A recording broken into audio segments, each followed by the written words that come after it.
Ginger. That's what you need. A mouthful of the good stuff and you'll see the back of any seasickness. Oh, thank you for your support, John. Don't suppose you actually brought any ginger? No, I don't get seasick. Terrific. Don't worry, Sherry. We've almost arrived at Cordona. I can see land through the porthole. So much for docking by tea time. The captain seemed more interested in his maids than in his maps. Oh, is Sherlock grumpy? Cheer up. We're back where we grew up. It's exciting. What's changed? What's the same? Ugh. I'm starting to question whether the weeks-long journey was worth it. Travelling all this way, enduring this indignity simply to visit a grave. Even if it is my mother's. Ah, that's just Mycroft's nonsense, still rattling around in your head. Try to forget what he said. I have. I believe it was that this is a performative farce, a feeble excuse to avoid responsibilities, and that there was nothing to be gained from it. You needed to do this. Enough of the self-pity and doubt. So we're a little late. What of it? We'll retire to the hotel and visit her in the morning. It'll be worth it. Thank you, John. And if you want to notify the captain's wife of his indiscretions, I will not stand in your way. Ah, at last. I'm quite ready to get off this cursed boat. Come on. We'll go together.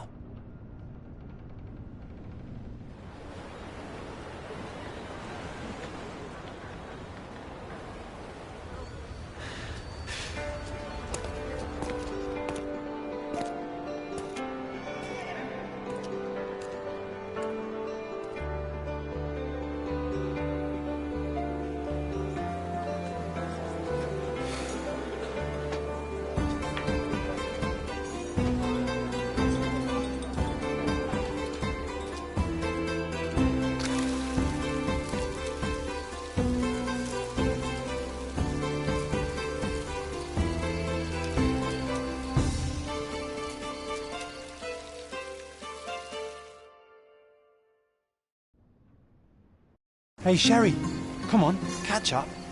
Yes, yes.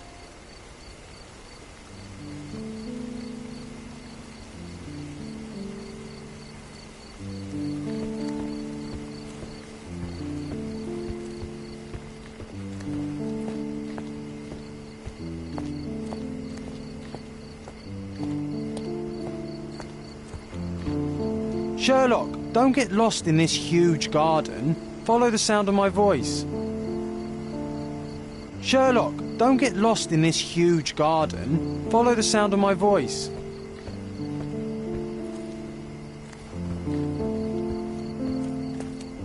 Welcome to Il Palazzo di Lusso, sir. If you need something, sir, Welcome to Il please Palazzo inquire di at reception. Lusso, sir. We just need your signature. There you are. Ah, Mr. Holmes. Yes, we have room 221 prepared for you. I see it was reserved for 2 people. Would you like a second key? Oh, no, I think we'll stick together. Very good. Rooms are upstairs, sir. Welcome to Cordona. Hurry up, Sherlock. I want to see our room. I hope there's a balcony with a view. Your room is upstairs, sir. Number 221.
I apologise, sir, but your room is not yet ready. Perhaps, in the meantime, you would like to relax in the foyer? Tonight, the restaurant is offering a complimentary marlin ceviche to all our guests. Let's check what they have on offer.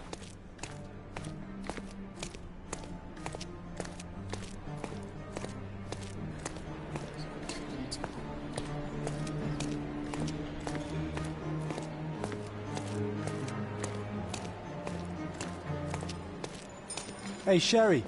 Just our luck.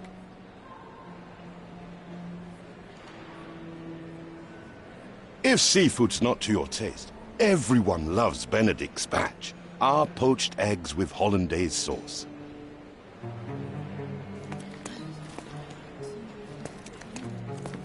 If seafood's not to your taste, everyone loves Benedict spatch, our poached eggs with hollandaise sauce.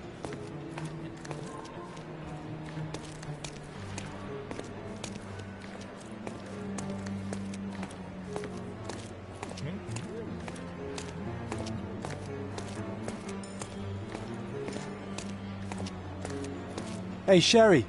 Just our luck. A medium, John. Haven't we been through this already? Come on, it's not like we've got anything better to do.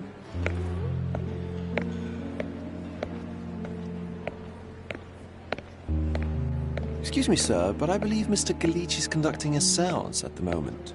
Perhaps you'd care to have your portrait drawn while you wait? Why? Pardon me? Why should I sit for a portrait? Sir, it's art. It doesn't need a why. It is its own justification. All things require justification, be they objects, systems, or beliefs. How about art as the lens through which we see the truth of the world? That's backward. Truth is not subjective and not complicated. It's just the truth. It either is or it isn't. You do not need a lens to see it, just an open mind. Ha! That seems rather close-minded. Truth, like beauty, is in the eye of the beholder. So tell me, what do you see? Mediocrity.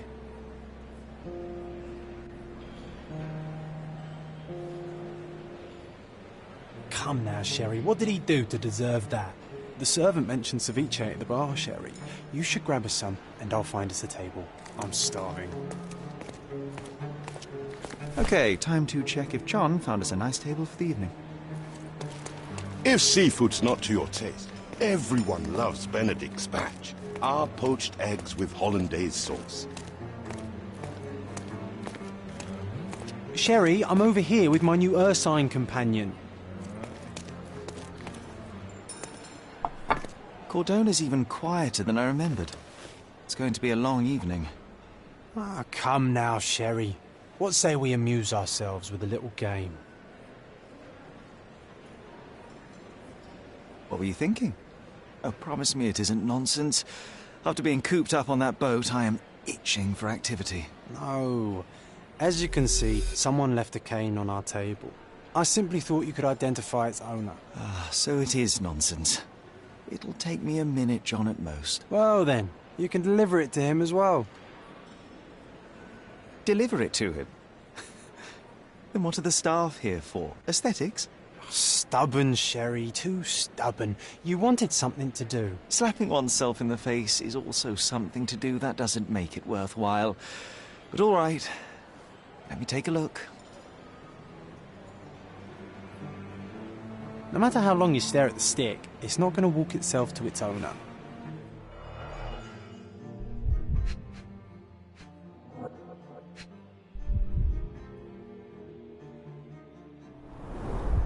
The hand grip is a head of a golden Javanese statue, probably stolen from a temple. The dents suggest it has been used as a bludgeon. A crest depicting a bulb of garlic in a meadow, perhaps the Fielding family or Meadows, or Craven, from the Old English name meaning garlic place. The cane is made of ebony, it's worn uncared for, and bears the scars of numerous hits. This cane is an expensive and ostentatious weapon. Its owner must be vain, volatile, and of noble English blood. Take it with you, Sherry. Let's return it to its owner. All right, I hope you noted down your observations in your casebook. But how are you going to find this nobleman? The cane itself is not enough. I may have to ask other guests if they saw who was here.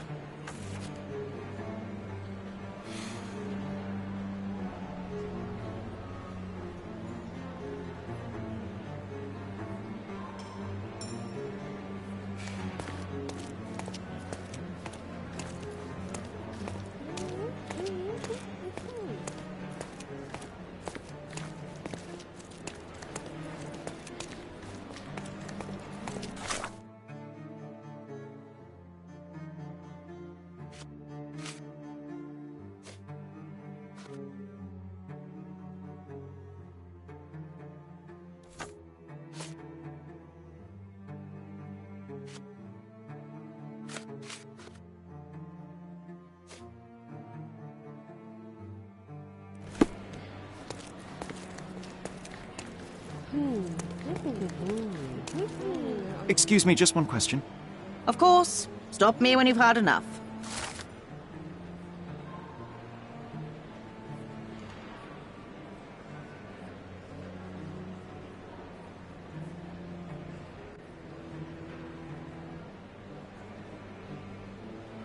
Well, even with your keen senses, Sherry, I doubt you'll find the cane's owner on your first try.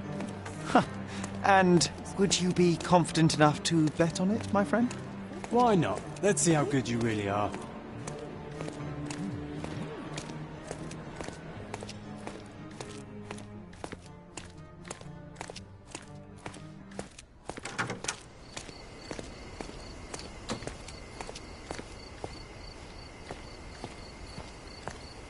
Not that one, huh? You lost the bet, Sherry, but don't let that stop your search for the Navy officer.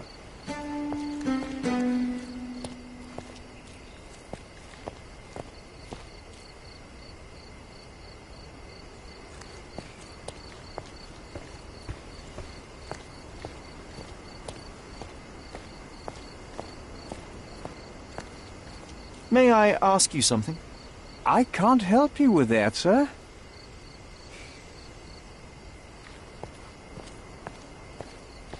Do you know anything about this? I would help you if I knew, sir. You obviously haven't thought this all through. Or are you just annoying these people on purpose?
Do you know anything about this?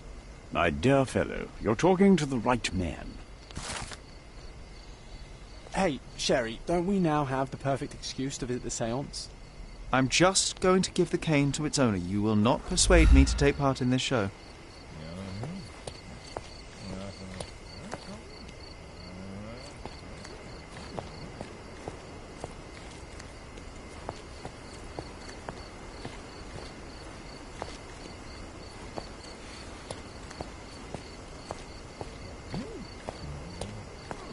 Can I ask you a question? Oh, I'm sorry, but that's beyond my knowledge.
Come on, if you hurry, perhaps we'll see the ghost.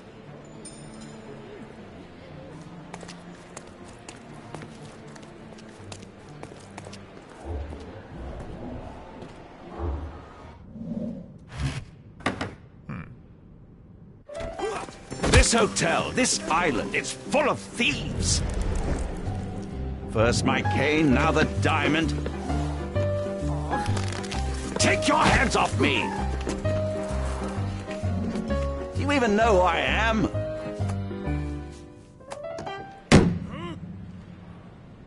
Hey, boy! That's my cane! I get that a lot. It's a very common design. What? No, that's a custom-made... A joke. A joke. It was left at my table in the restaurant. I thought it deserved to be returned. Well, I'll be... It is rare to encounter a straight-fingered true penny these days. What a gentleman. But I must ask, how did you know I was the rightful owner?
Simple deduction. Your cane told me everything. I was after a British noble who takes boxing lessons but suffers from some liver issues. And if one were to go further, one may even be able to extrapolate your name from your heraldic symbol, Lord Craven. Well, you're half correct. I am indeed Lord Andrew Craven. Your other guesses were wrong. But you still have the edge over that blasted medium. Well, you found my cane. Perhaps you can locate my diamond, too. Yes, you should do it. It will be child's play for you, Mr. Holmes. And if a child can do it, then I'm sure the local police can suffice. The police? Why bother? I know this harlequin stole it. The only question is, where is it hidden? Fine. Give me my stick and I'll resolve the matter myself. This thief almost confessed after a single punch. I suspect a beating may result in answers of questionable veracity. Fine. I shall spare you and he the trouble if you first answer me this.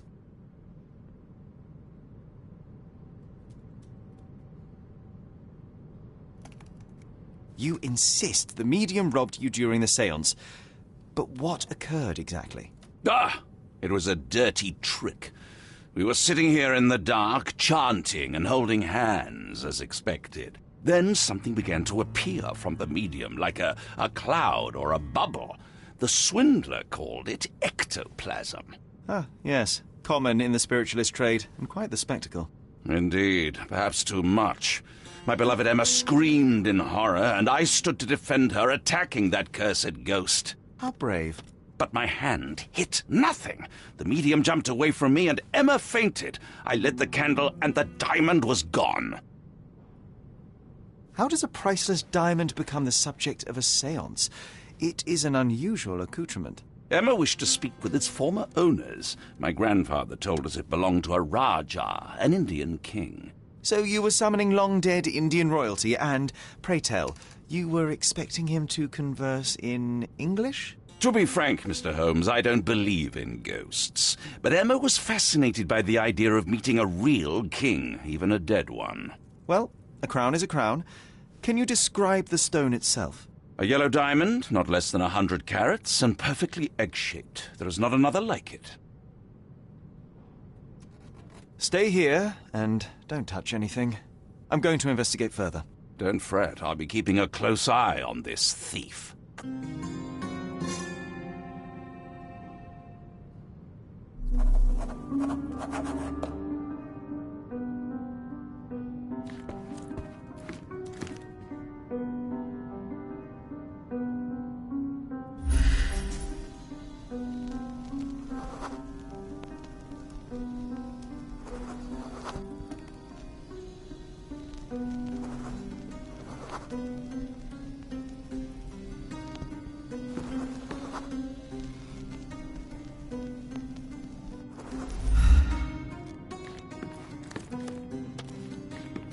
Thank you for helping us resolve the situation, sir.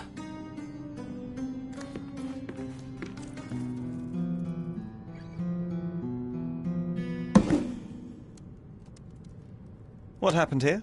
I don't know. The ghost. I summoned it as usual, but then it all went wrong. The lady screamed and pointed at Lord Craven. And there was a shadow. Such a mystical force. It terrified the lady. And it must have taken the diamond. Who else could have?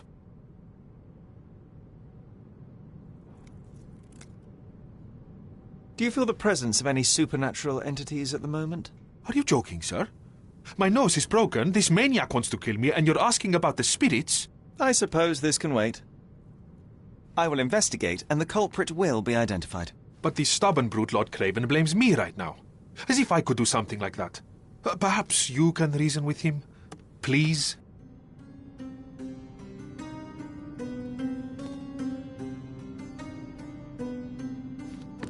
Was this covered on purpose? Of course. It is very dangerous to leave a mirror exposed during a séance. The spirits may become enraged. Or someone may notice the trick they should not see.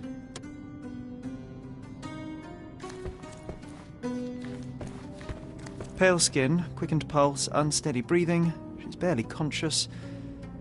The feebleness of women. Really, Sherry? Poor thing.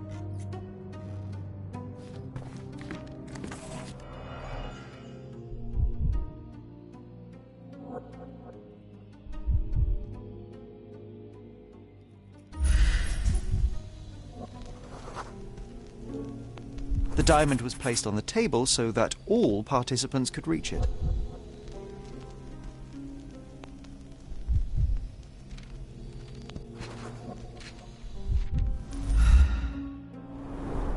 There are light traces of rouge on the edge of this wine glass.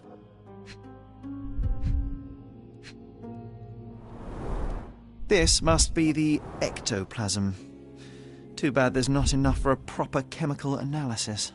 Ectoplasm? The ghost was here, Sherry.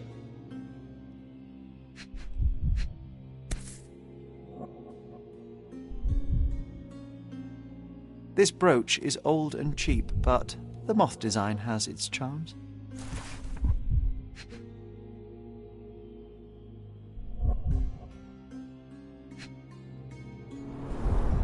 Half a glass of Balblair Scotch and the remains of a poor Laranaga cigar. What else does a gentleman need? Ah, seems like you're ready to delve into your mind palace, Sherry. I'm sure you'll make some good deductions.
It seems there may have been an unexpected visitor outside the window. Ah, I hope it was the ghost of the Raja. Pale skin, quickened pulse, unsteady breathing. She's barely conscious. The feebleness of women. Thank you for helping us resolve the situation, sir. Find the stone, Mr. Holmes, and quickly.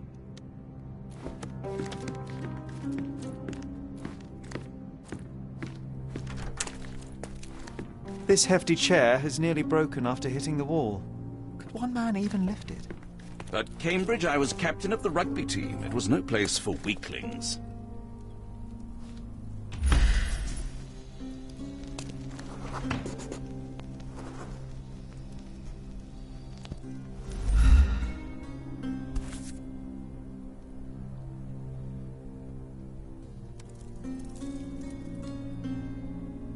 This looks recent. A shoe with a broken heel will surely leave scratches. All right, John. Do you think a ghost could leave this footprint? I'm reserving judgment. Use your keen eye to follow the trail.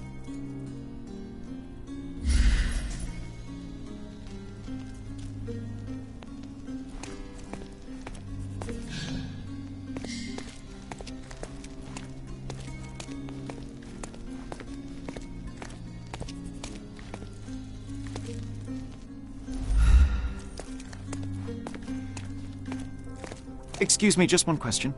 That's a question I can answer.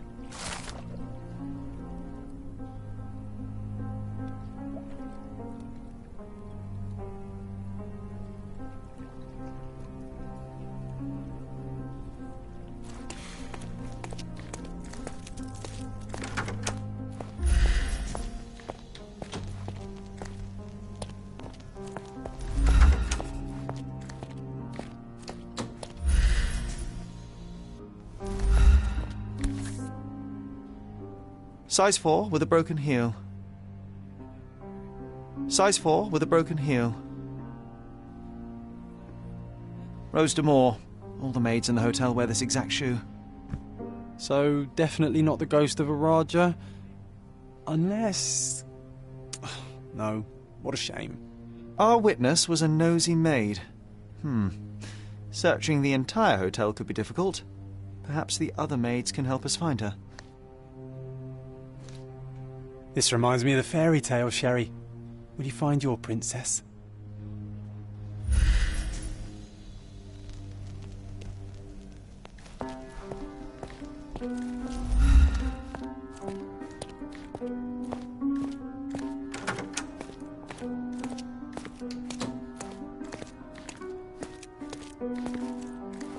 May I ask you something? I have nothing to hide, sir, but I've never heard of this.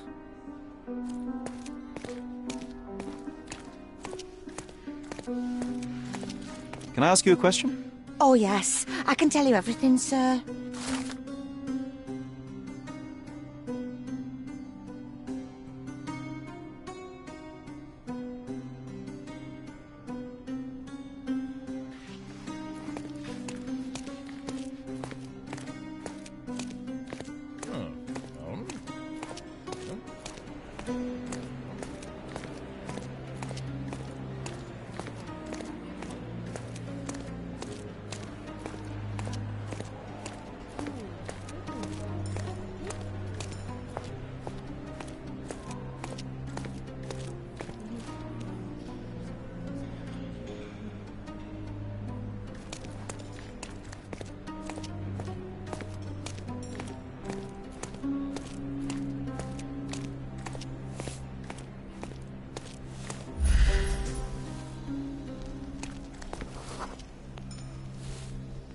Finally, there you are. One would think a maid would be easy to find in this place. I'm sorry, sir. Do you need more towels? No. You are the maid who saw the ghost in the séance room, yes? How did you know? Simple. You changed shoes after breaking a heel while fleeing the scene. I'm sorry, sir, but if I may ask, who are you?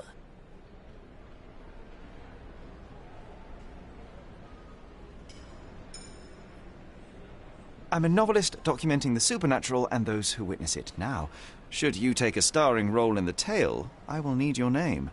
Oh my. A book? And you want to include me? I'm Lucia. Lucia Saletta.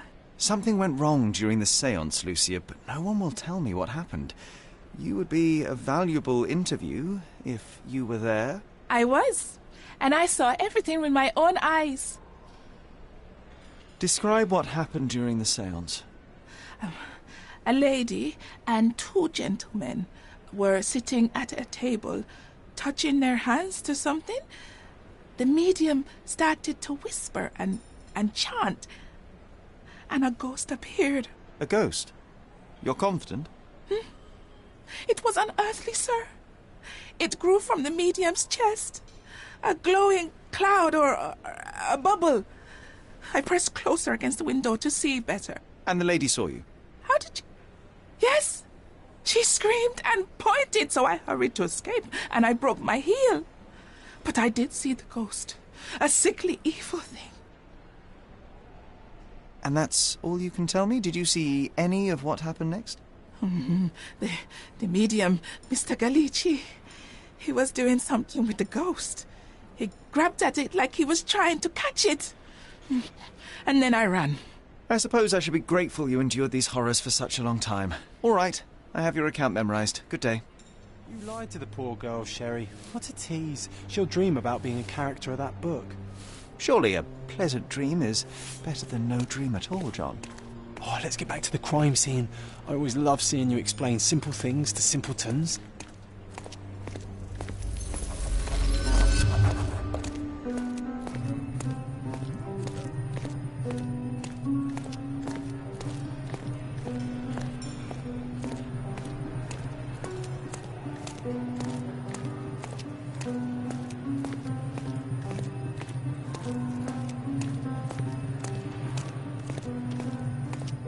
Lady Craven retired to her room to rest.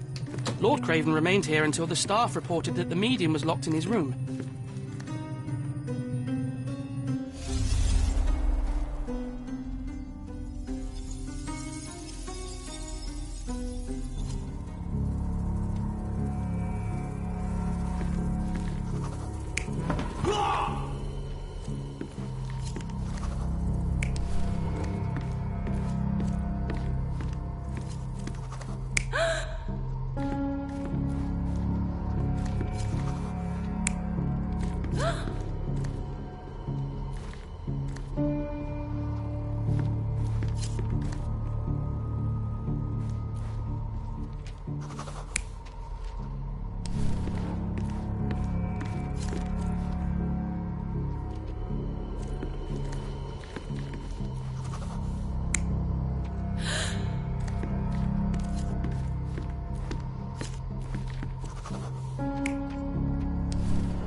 It all began when the lady screamed and pointed at the window.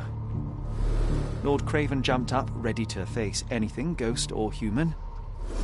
The medium shrank back in dismay. He was not expecting such a reaction and had to quickly hide the ghost. The lady was the only one left touching the diamond, at least until she fainted. Amazing. It's like you saw it with your own eyes, sir. Oh, I forgot that you were here. I guess I should discuss all of this with Lady Craven. The Cravens are upstairs in room 226. It is one of our finest suites. If the lady was touching a diamond, then she would have felt the ghost take it. What do you think it felt like, Sherry? A jellyfish?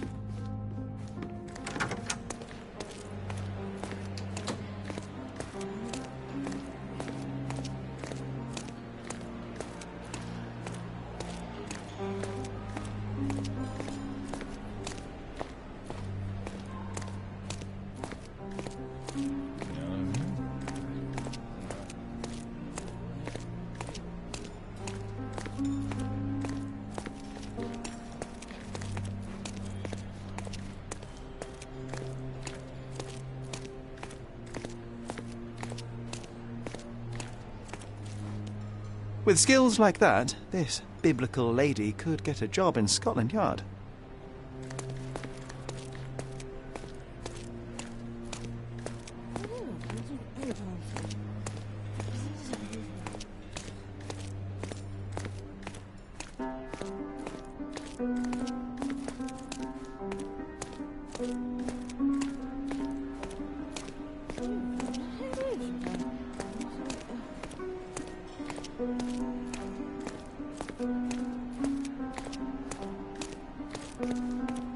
To my best student, may your music always resonate on the deepest strings of our souls. Master Anthony.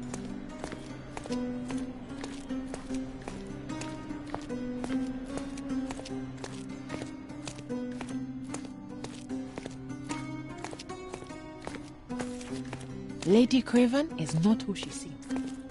Could you help me?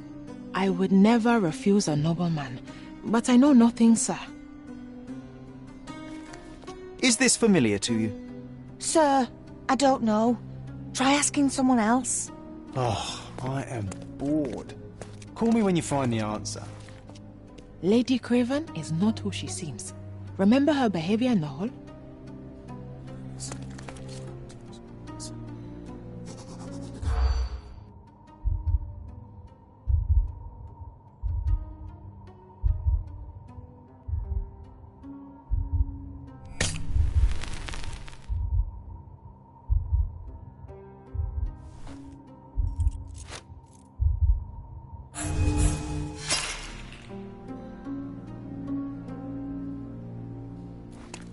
Lady Craven is not who she seems. Remember her behavior in the hall?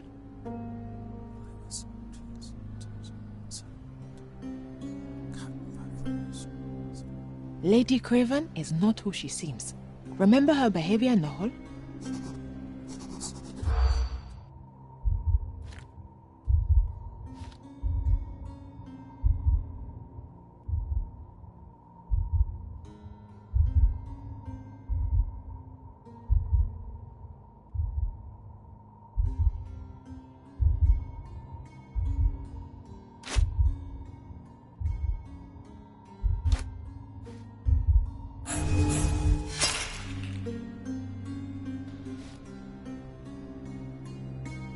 Lady Craven is not...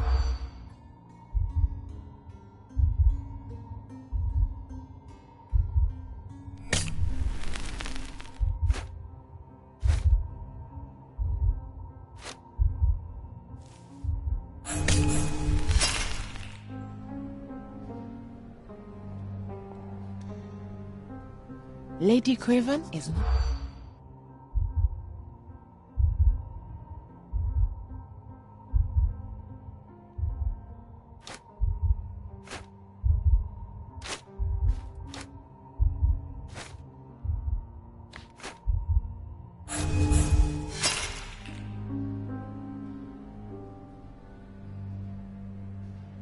Lady Craven is...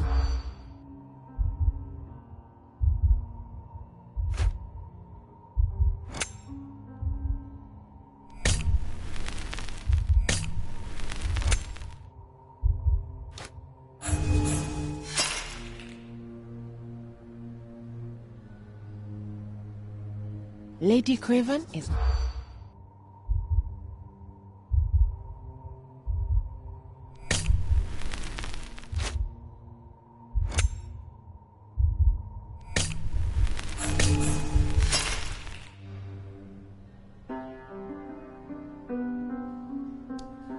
Lady Craven is not...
you're here, at last. I didn't do that, I swear. I found her this way. Well, I did have some questions for her, but it seems I've arrived too late. Now it's a matter for the police. Mr. Holmes, you said it yourself. They're children. They'll only make things worse. You promised me you would investigate. Investigate a theft, not a murder. Fear not. I will tell them all I've uncovered. Please, help me. The police will surely accuse me of Emma's death. You are the only one who can find the truth. Fine, but only because it's slightly more interesting than the walls of my room. Tell me what happened. Look, after you left, I waited in the seance room until the servants locked up Mr. Gallici, the medium.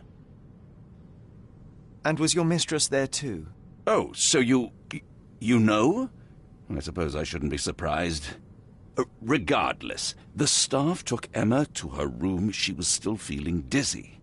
So you didn't follow her. Interesting.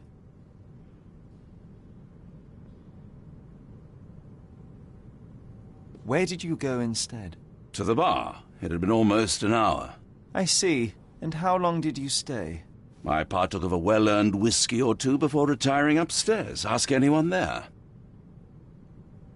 Is Mr. Gallici still being held? And where did the servants secure him? He's in room 225. But that pigeon-livered man at the reception desk refused to give me the key. Well, I will have to visit reception myself then. Perhaps he will listen to reason. Now we arrive at the tragedy at hand. So what transpired after your detour to the bar? I headed up to my room to find Emma on the bed. I didn't pay her much attention at first. I was still preoccupied with that damned medium. But when I realized she was silent, I drew closer and discovered she was dead. What's more, the diamond lay right there beside her. Oh, well, that is splendid news. Splendid? The return of the diamond will be cold comfort if I live out my days in a jail cell. You must help me. Let me see what I can find. Barely an hour has passed and you already have yourself a murder mystery, Sherlock. Why am I not surprised? Do something about it, Holmes. I did not do it. You know that.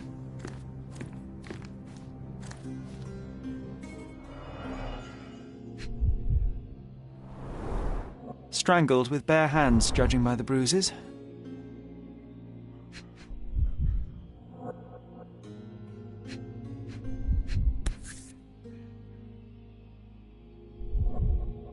This must be the missing diamond. A tremendous specimen, now forever tainted.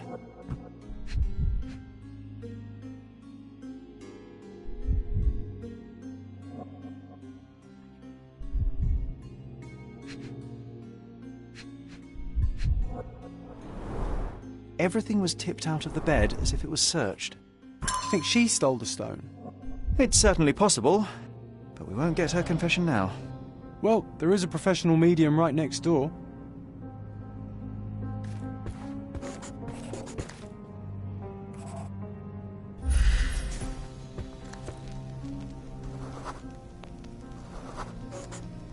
A remarkably simple lock.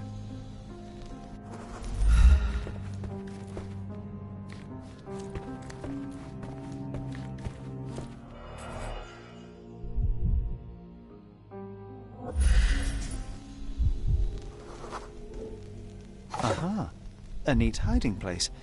Why would she conceal?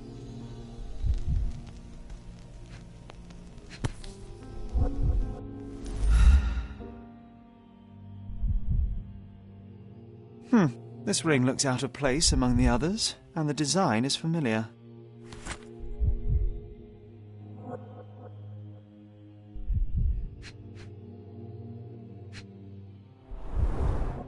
Fard Rouge Calomel Mascara, a real altar of beauty for the travelling temptress.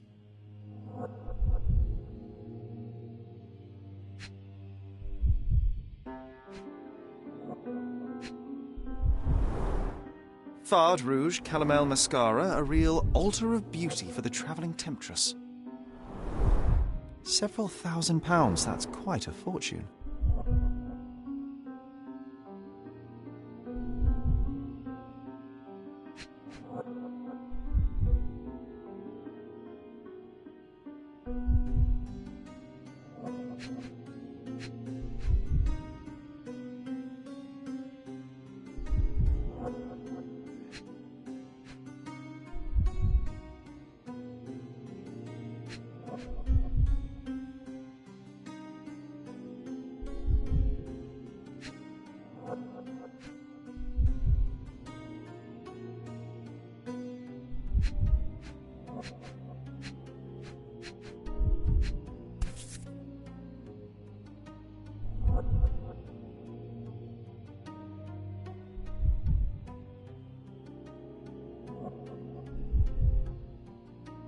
Virtus audacta sapit. Courage tastes bold. A unique family motto. The mystery deepens. A victim with a checkered past and poor taste.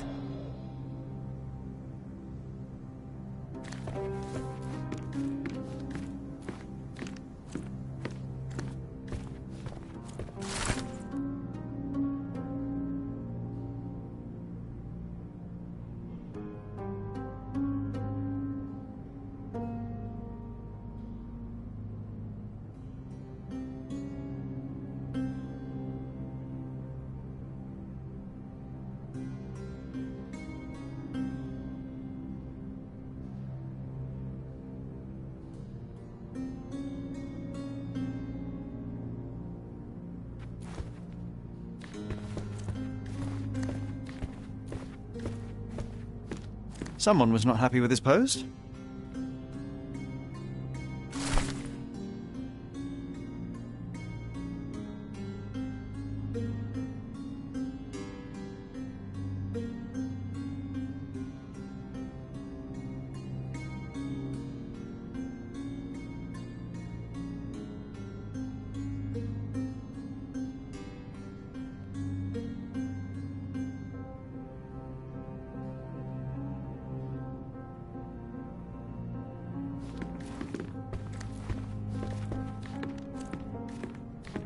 Someone was not happy with his post.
Give me the key to Luca Galici's room. I need to talk to him about the events of the séance. I suppose you are an impartial outsider. All right, but please do not give it to Lord Craven. We do not want to see our reputation damaged further. Awkward. They still don't know what a nasty surprise awaits upstairs. Hush. No need to cause another ruckus. The last thing we want is the police to come meddling. Now you're in your element, Sherry.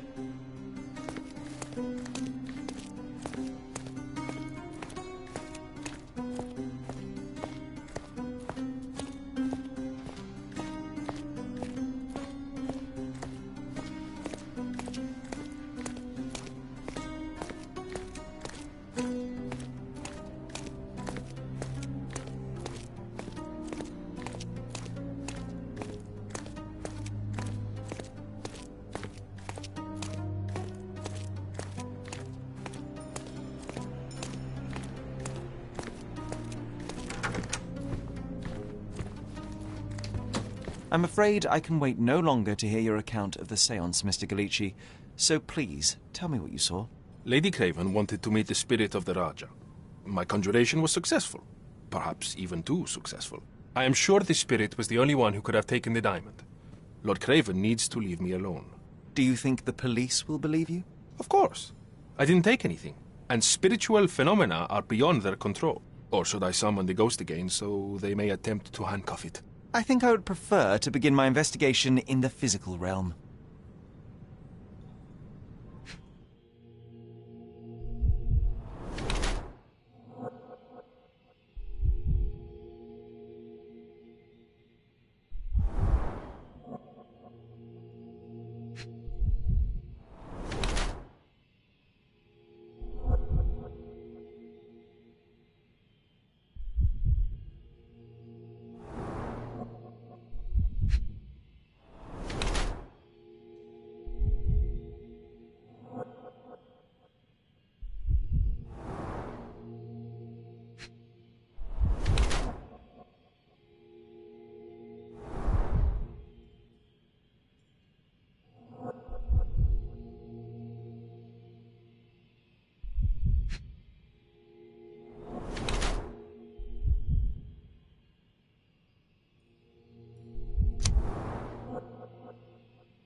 I have shocking news that changes your situation entirely. Oh, no, wait.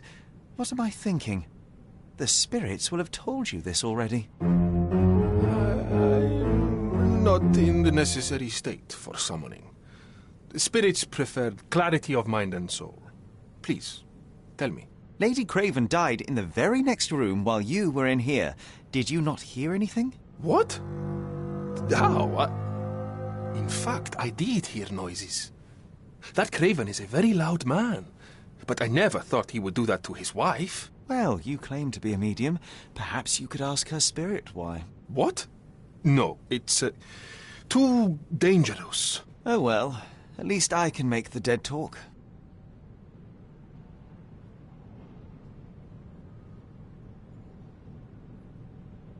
Those scratches on your hands look rather painful. What happened to you? It was those savage servants. They were so rough bringing me here as if I was trying to escape. When I'm free, I'll demand compensation.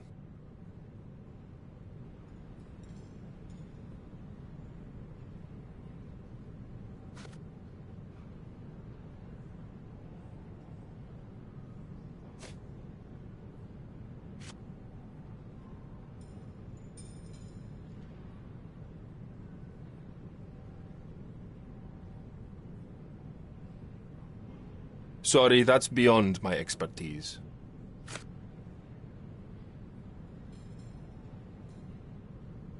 This object simply isn't resonating with me.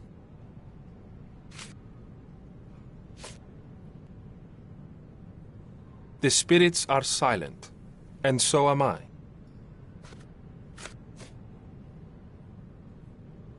That's a remarkable pin of yours, Mr. Galici. Does it have any meaning? The butterfly? It's a reminder of a time in which I was truly happy. What a coincidence. Lady Craven had a ring with the same design. A coincidence indeed. I suspect it is a common theme in jewelry. This is all just a big misunderstanding. The spirits confirm it. This is all just a big misunderstanding. The spirits confirm it.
This is all just a big misunderstanding. The spirits confirm it.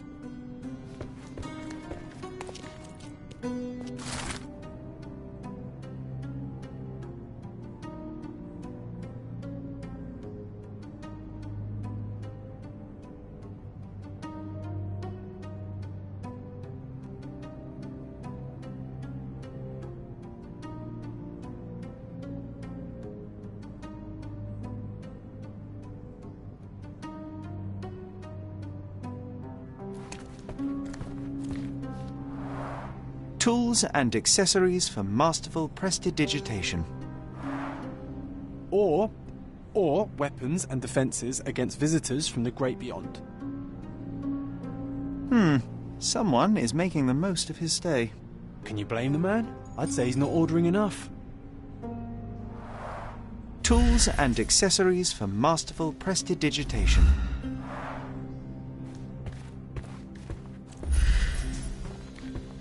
This is all just a big misunderstanding.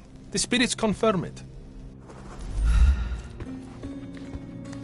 Do you always travel with your books, Mr. Galici? I do. In my line of work, one needs resources available to help deal with the unpredictable and unworldly.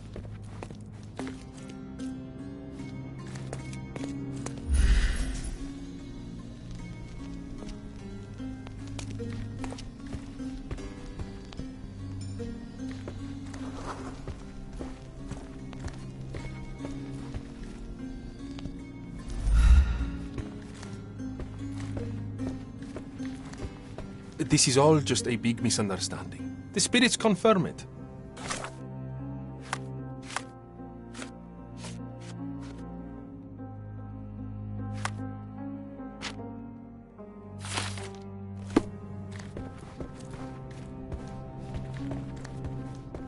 A familiar substance. It's the ectoplasm that stained the seance table, but this time there's enough for analysis.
My faith in this medium has burst, just like a rubber balloon.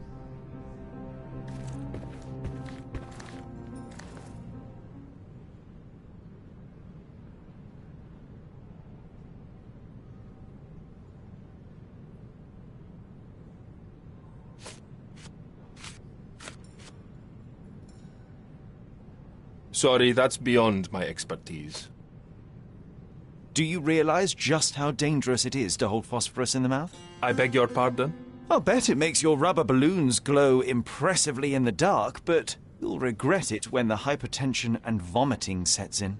You mock my talents, sir. You shouldn't be so flippant about things beyond your earthly understanding. How ignorant one must be to compare a spirit's ectoplasm with balloons. It was merely a word of caution. We both know how match factory workers look after several years on the job. This is all just a big misunderstanding. The spirits confirm it.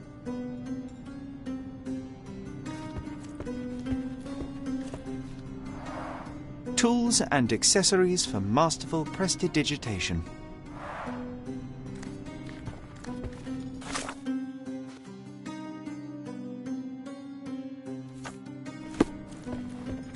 This is all just a big misunderstanding. The spirits confirm it.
You always take me to the best of places, Sherry. Bilge, balderdash and baloney, the lot of them.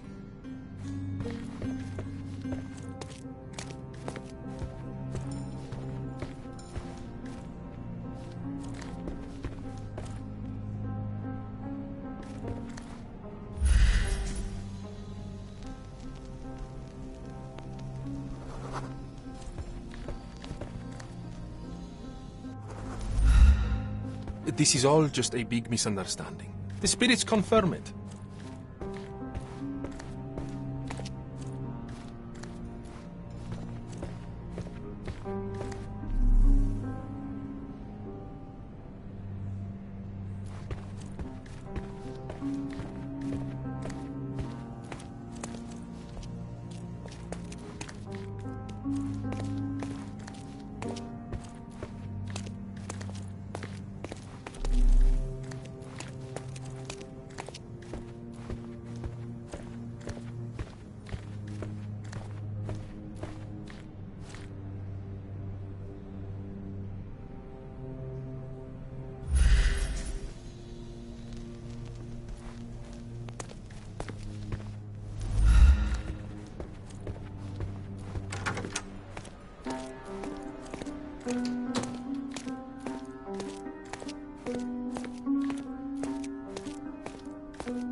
I found these jewels secreted away. Are you familiar with them? Ah, it cannot be so. That deceptive wagtail. How could she do this? That sounds like a yes. These items were supposedly stolen from us during our trip. I must have spent hours reporting it all to the police. And it turns out she had them all along. The trollop. I'd kill her myself were she not dead already.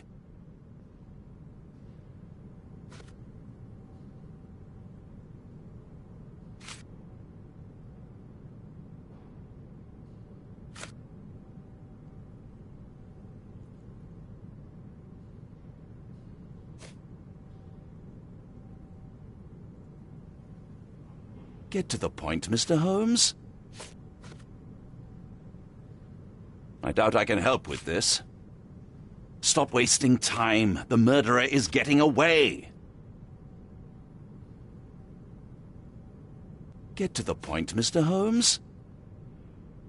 Stop wasting time. The murderer is getting away. I doubt I can help with this. Do you recognize this ring? Should I? It's a third-rate piece if ever I've seen one. I'd never buy something like this. Did you ever see Miss Emma wearing it? No. And why should she? I gave her enough jewelry that she could wear a superior ring every day of the week.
Do something about it, Holmes. I did not do it. You know that.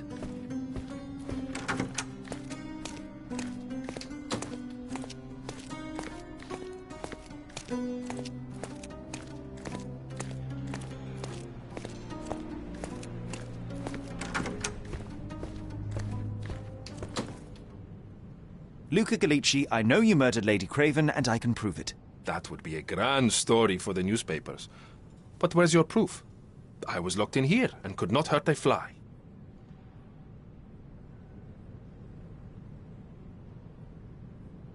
Yes, the locked room. Good of you to mention it. I inspected the door between the rooms, and the lock on it is piteous. You could open it with a penknife. So I am now a burglar, as well as a thief and a murderer? As for the motive, it's obvious that you deduced that Lady Craven was the real thief. Of course, it helped that this was not your first encounter with Miss Emma. I don't know what you're talking about. How on earth can you believe this? I think the police will easily find the proof when they browse their archives. Your wrists are bloodied, and there's no way a servant's manhandling could cause such an injury. It was Lady Craven as you strangled her. You are fantasizing, Mr. Holmes. It is done, Luca. You will be arrested. Your best strategy now is to confess and hope your reasons were justified. I don't know how you figured it out. But yes, I killed her. I had to. This woman could not get away with ruining my life twice. Twice? I knew Emma before she was a lady. I mean, she pretended to be noble back then too. But only so our gang, the Moths, could steal from those snobs. She betrayed us, stole all our money and disappeared, leaving us to rot in jail. I was young. I spent 3 years in that hell. And tonight, she tried to set you up again. Did she recognize you? She didn't. I came to her afterwards, pleading that she drop this farce, but she laughed in my face. I just remembered my time in the clink, all I suffered while she indulged. And I grabbed her throat.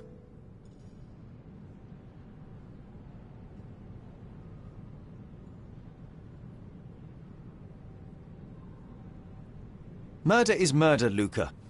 You could have told Lord Craven the truth and seen Miss Emma's downfall, but you could not restrain yourself. He would never believe me. We will never know. Still, perhaps a jury will be more easily swayed. If not, you'll get to see your friends in jail again soon.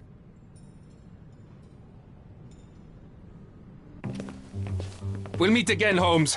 I will get you, in this life or the next. Get your hands off me. He murdered the woman who put him in jail. Should we be worried? Fear not, John. Unlike Miss Emma, I will see him coming.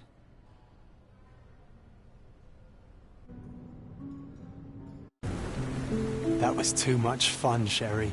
I'm buzzing. Buzzing. Wasn't it fun? A woman died, John. I was too slow to the truth, too hesitant to intervene. How can you... Oh, lighten up. Those people made their choices. If you swan about with a diamond in your pocket, that's what happens.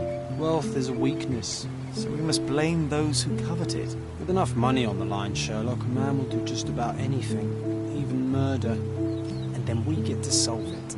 I suspect you perhaps cannot grasp the true horrors of mortality, John. Oi, I am aware of my perilous existence, thank you very much. I must admit, even if the outcome of the adventure was imperfect, there was some pleasure to be had in the puzzle.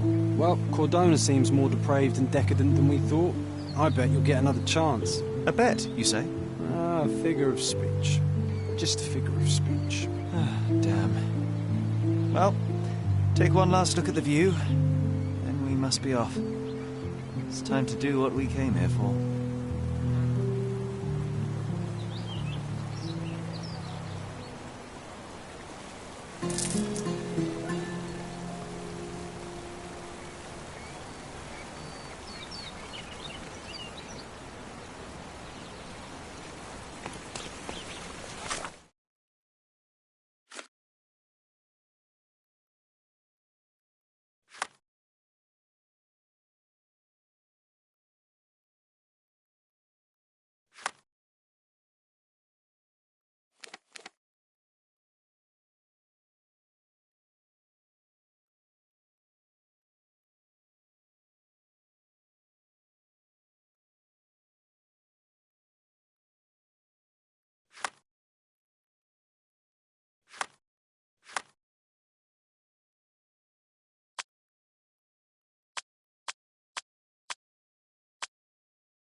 A free ride for every hotel visitor. Just tell me where to go.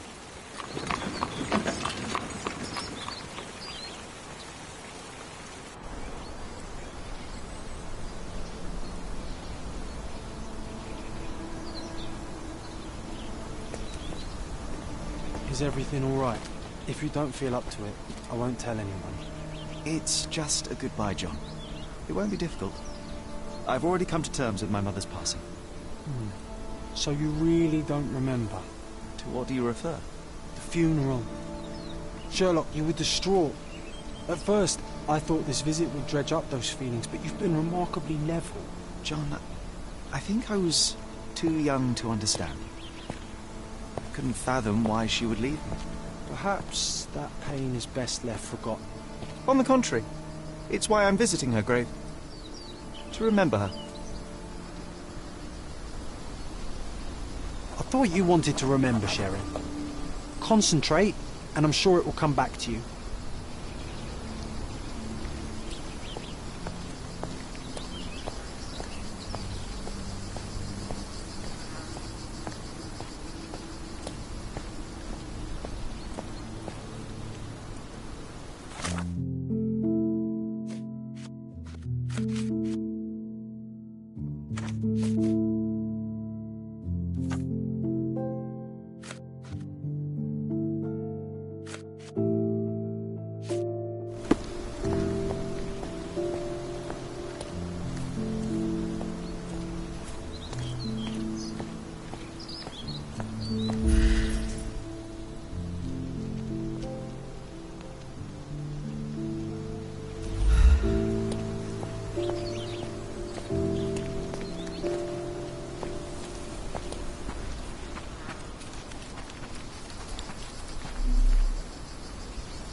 Mycroft was adamant that we leave for London immediately after the funeral.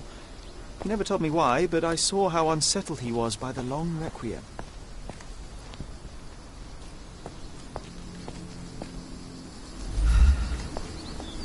I thought you wanted to remember, Sherry. Concentrate, and I'm sure it will come back to you.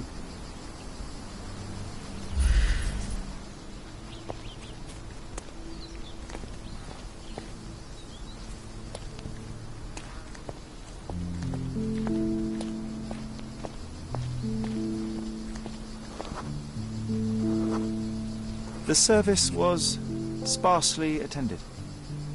Though my parents were buried separately, the pastor said they're united in heaven. I didn't believe him even then.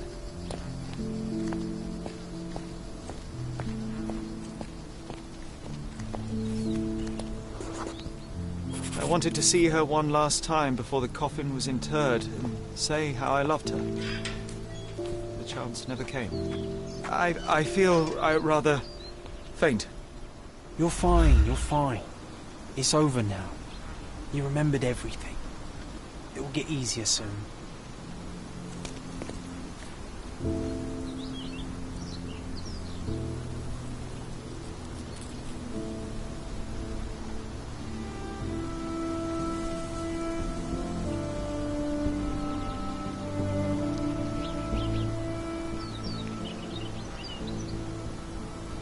A pocket watch? It seems familiar, John. Why is it here?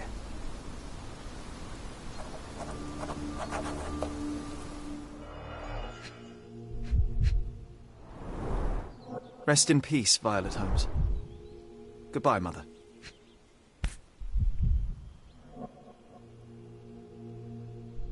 This watch was a gift. My mother's initials are engraved on it. The piece is in good condition. It must have been placed here only recently.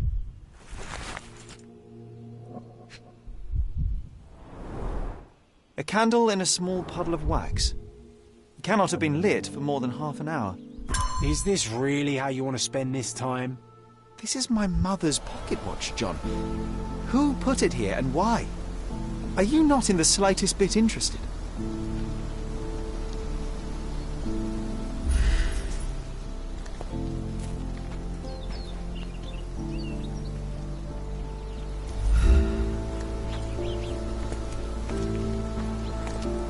This is excessive, Sherlock. Can you not let the mystery be?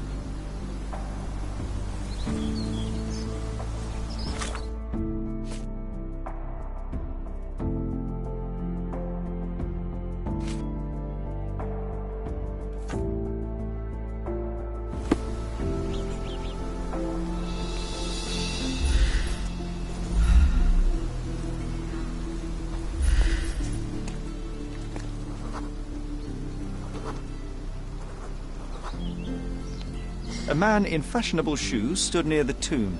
The size of the prints suggests he is approximately 5.5 feet tall.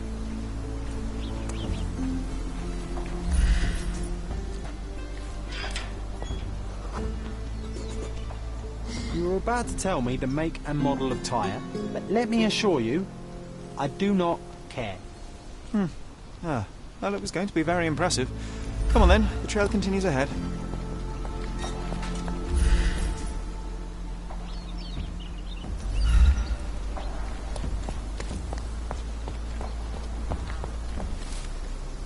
Excuse me, just one question.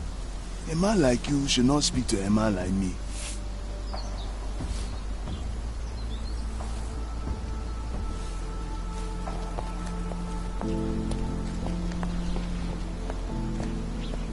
May I ask you something? Don't be angry with me, sir, but I don't know.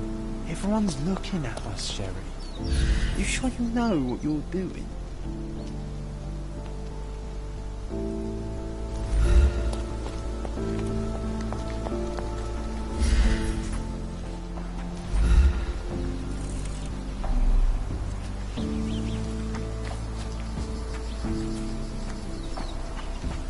Don't mind me, sir. I'm just a loyal servant of my craft.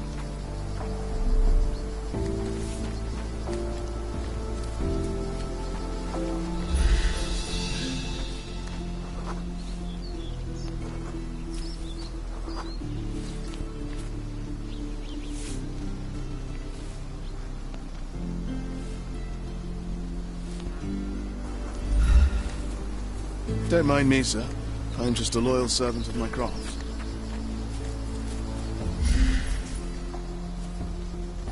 He mustn't be far away to leave it unattended. A portable easel was kept there.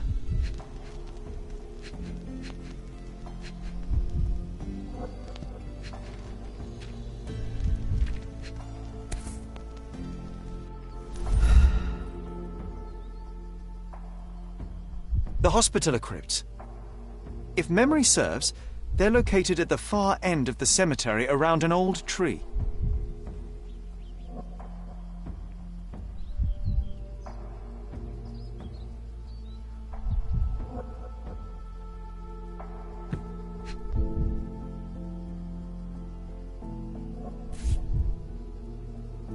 I hope that inspiration strikes upon visiting these beautiful vaults. At the very least, you'll enjoy the view. Yours, Mercuria.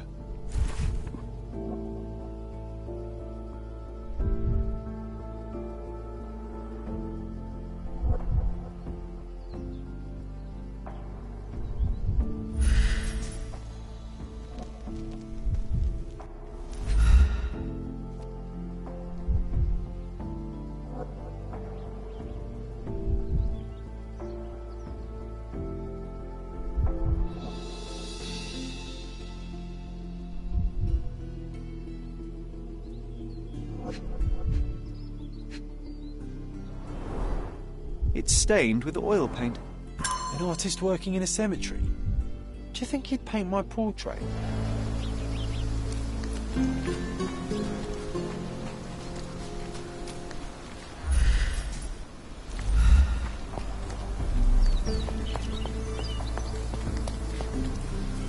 Oh, it's that ridiculous artist from the hotel.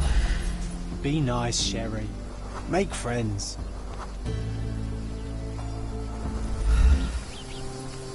Mr. Holmes, did you come for another portrait? No, I jest. You gave quite the performance last night. The hotel was abuzz with your name. I must say I was rather absorbed in it all. The fallibility of men.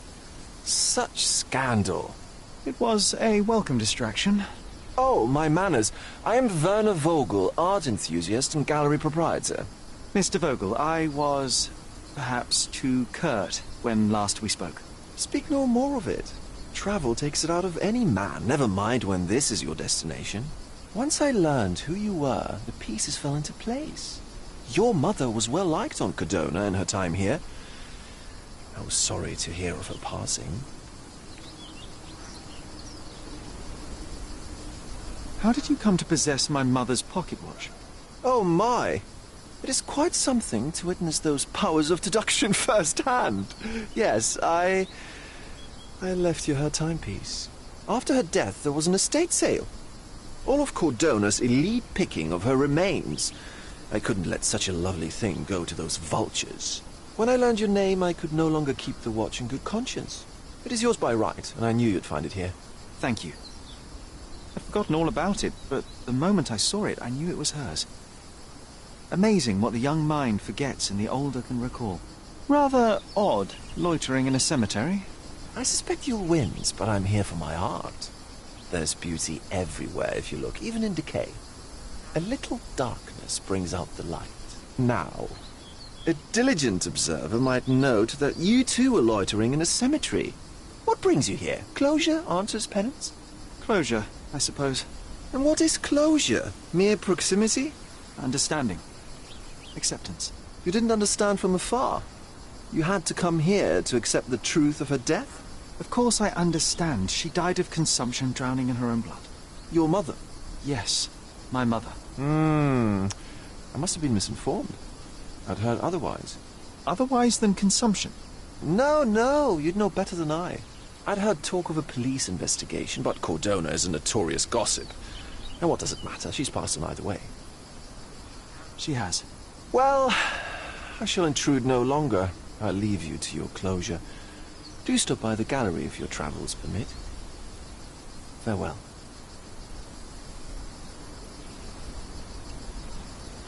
Are you all right, Sherry? Take as long as you need. Whatever I need, it isn't here. We should explore Cordona. Perhaps there are archives that may shed further light.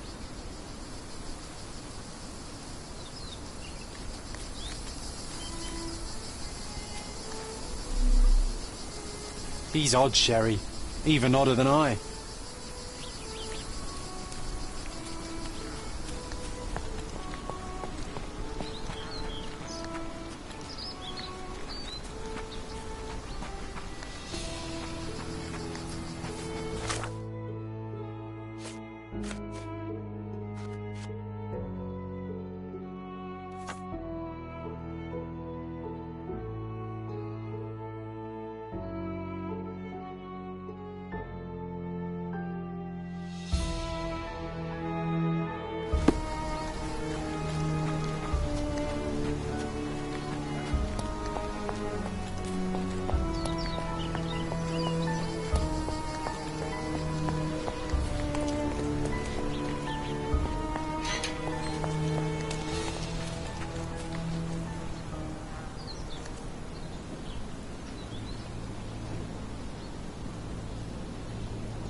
Stark do this, Stark do that. I'm not a clerk, damn it. How am I supposed to get those records now?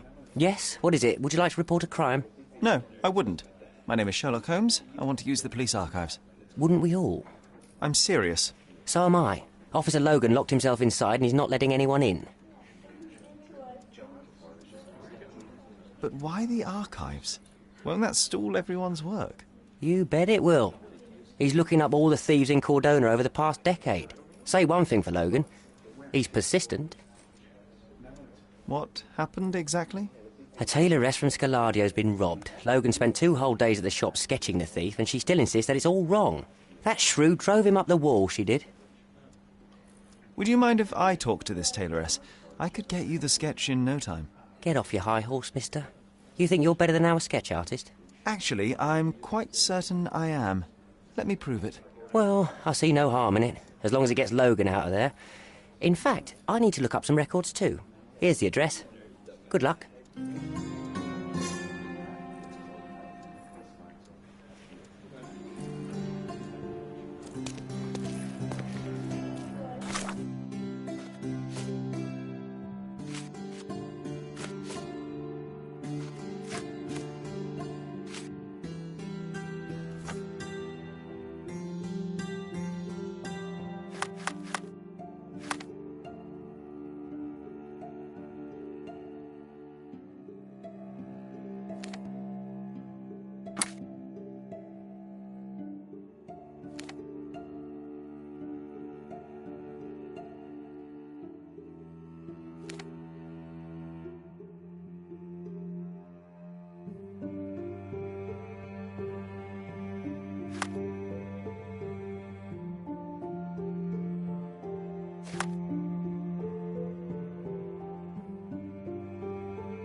Could you help me?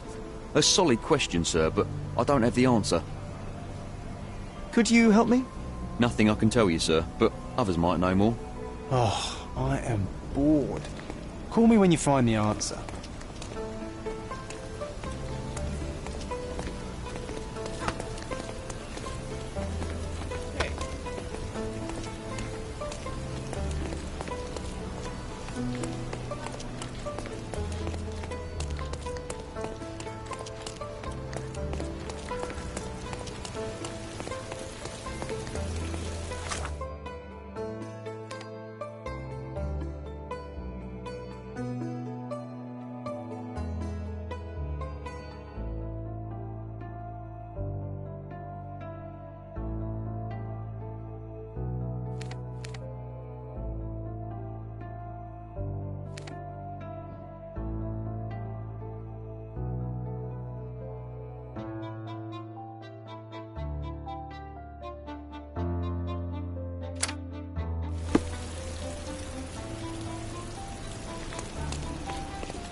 Excuse me, just one question. No one listens to us, so why should I listen to you, oofbird? What's up? We did a good job.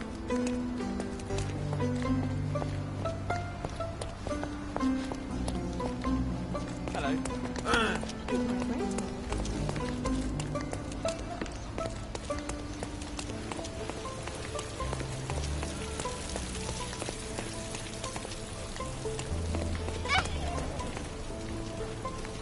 Is this familiar to you?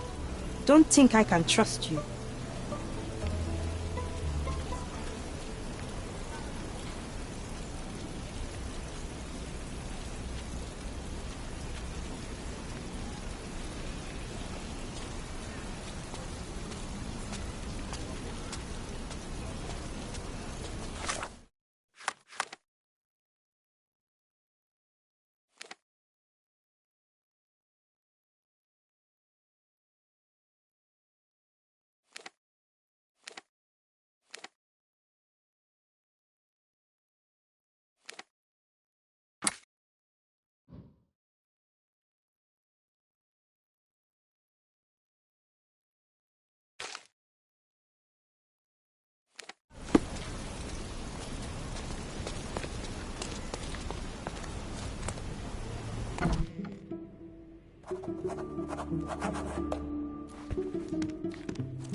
I'm pleased to meet you, ma'am. My name is Sherlock Holmes. I'm here to sketch the thief for the police investigation.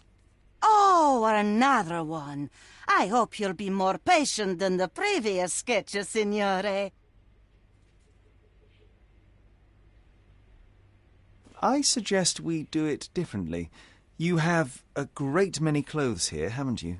Why, of course, but they're not for sale. I only do tailoring and mending. No matter. I'll attempt to disguise myself as the thief, and you'll tell me if I get it right. As you wish, Signor Holmes. Can you describe the thief for me? He was all ugly and beat-up looking, an utter rascal if ever I'd seen one. He gave me a nasty look from behind his glasses and then made himself scarce. And that's it? Could you be more specific? He was a total villain, I told you. How much more specific do you want me to be? All right, never mind. Where can I find the clothes? They're in my workshop at the back. Be careful, won't you?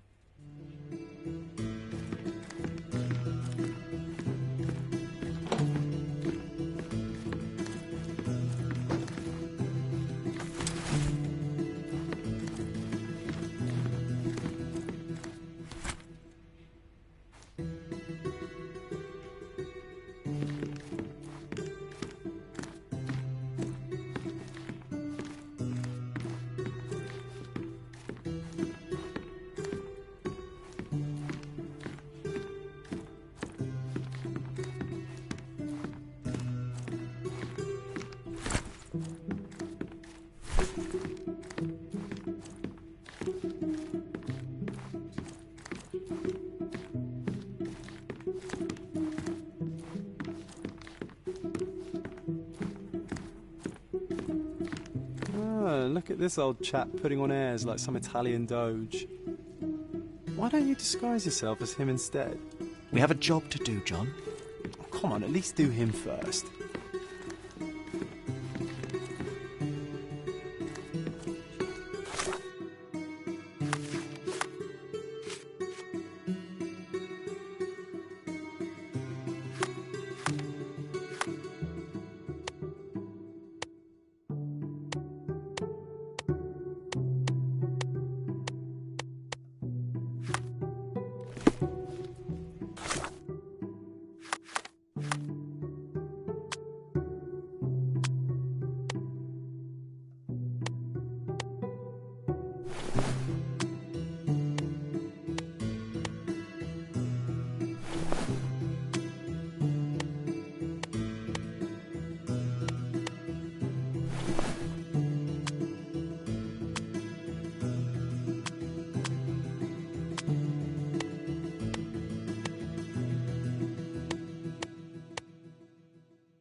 He did wear glasses, but not like those.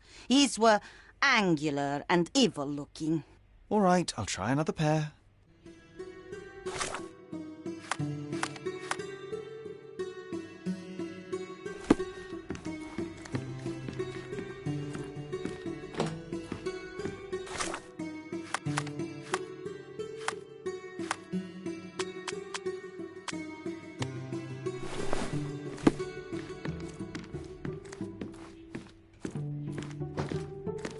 Your face is too innocent now.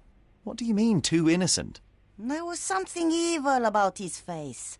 Like a moustache. Yes, the kind that all villains twirl as they plot their evil plans.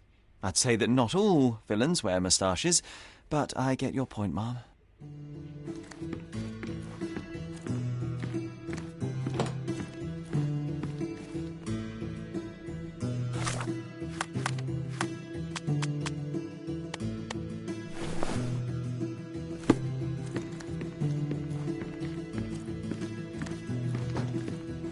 No, those clothes are wrong. He was dressed in a very fancy beige suit. Must have stolen it from someone. No doubt about it. All right, I've got it.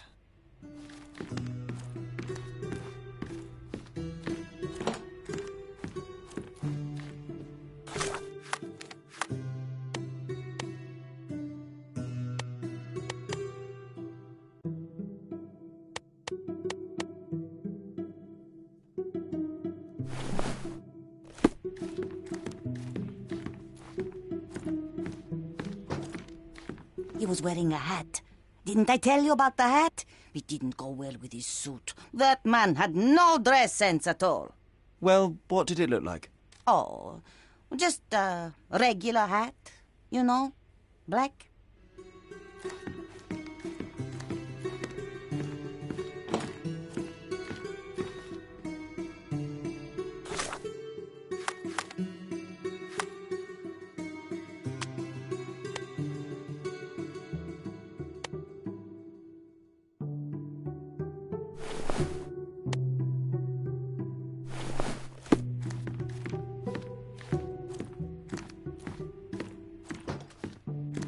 Ah, it's you.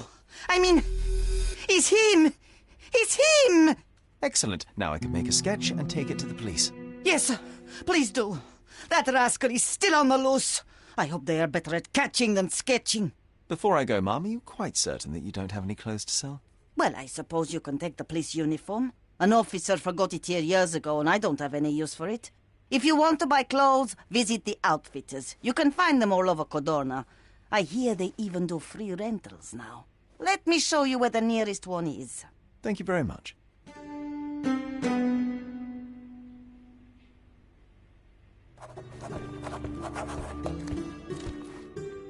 John has wares if you have coin.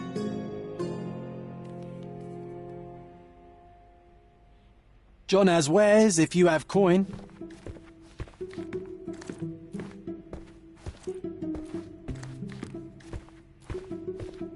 Thank you, signore.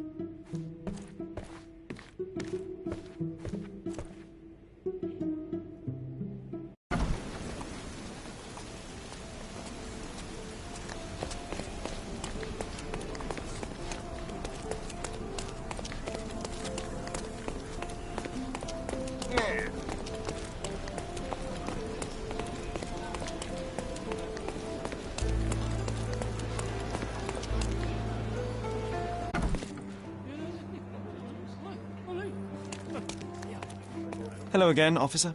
I've spoken to the tailoress and made a sketch of the thief. It was child's play. No, really? And she didn't give you any trouble? No, no trouble at all. She was quite tolerable. Huh. Who would have thought? Hey, Logan, we've got the sketch. Come on out. Can I use the archives now? Well, they're generally not accessible to the public. But you really helped us out, so I'll just turn a blind eye. I appreciate it, officer. What did you say your name was? Holmes? Come and see me after you're done. I may have a proposition for you, Mr. Holmes.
John, I just recalled that we were living here on Cordona in a manor.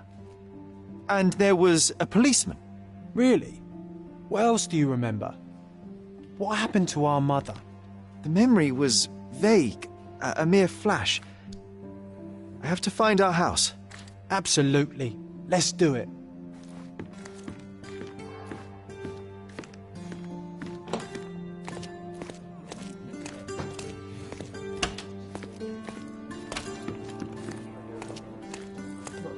I'm done with the archives for now. Can I help you with anything else?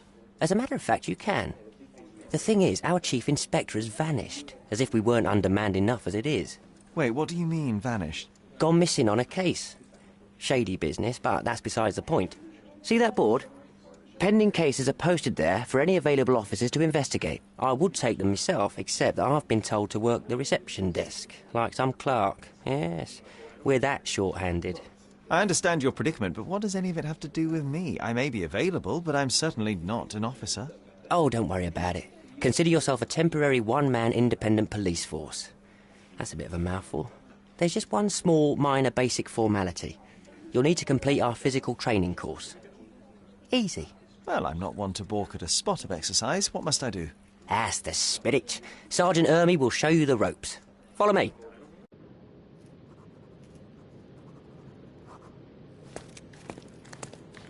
So, you're a newcomer. We must be desperate to ask untrained civilians for help. You're lucky to have a well-trained civilian with a brand new auto pistol in his arsenal. An automatic? A bit of a braggart, aren't you?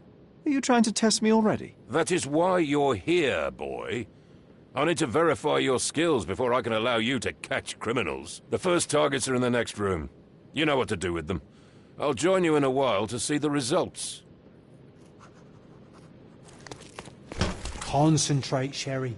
You need to hit every target to show the sergeant how we do it.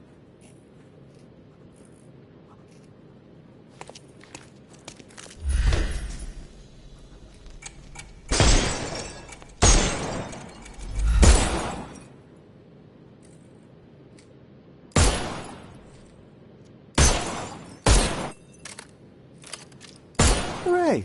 Proceed to the next room. Meanwhile, I'll fill out the paperwork. Come on, Sherry. It's just like in childhood.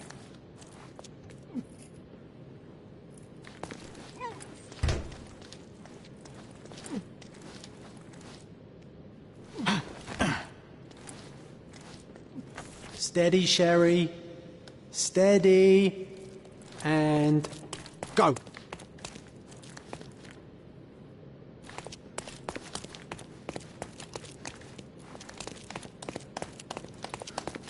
My favourite mannequins for attack. Let's strike them ninja style. Aim for where you might take advantage and don't forget the environment.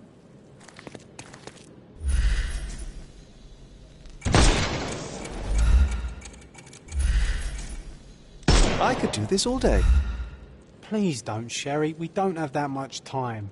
Let's move on. Our enemies might be stronger than us, but we rely on our wits. Shoot off their armour.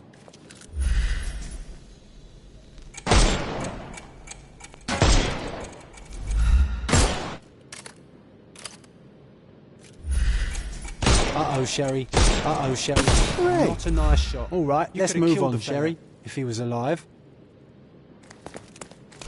If you stand here and use your snuff box on him, you can definitely overcome him, Sherry. It's all calculated. Look at that helmet of his. You won't be able to get the powder past it. Helpful advice, John. I would never have guessed.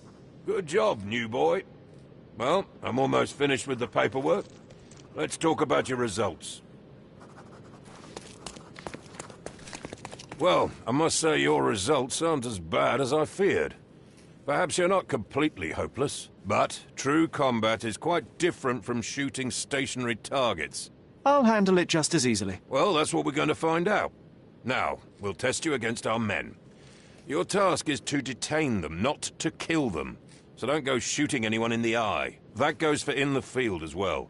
Even though you'll be working with the police department, that doesn't mean you have a license to kill. Here, take these. They are blank rounds. So, are you ready? Always ready. Then let's get cracking. Worried? Not at all. I can hit them all with one shot. Good luck, Sherry, and remember, the surroundings are your playground.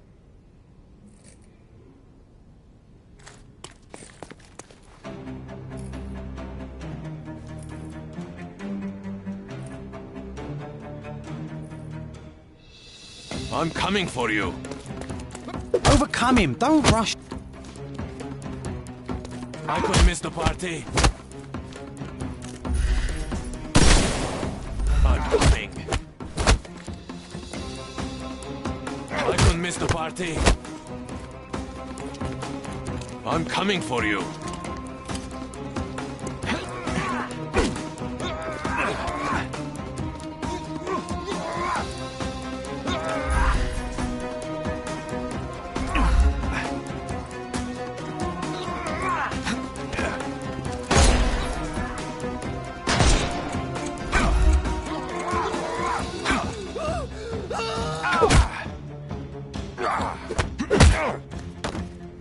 Too simple. The snuff's ready.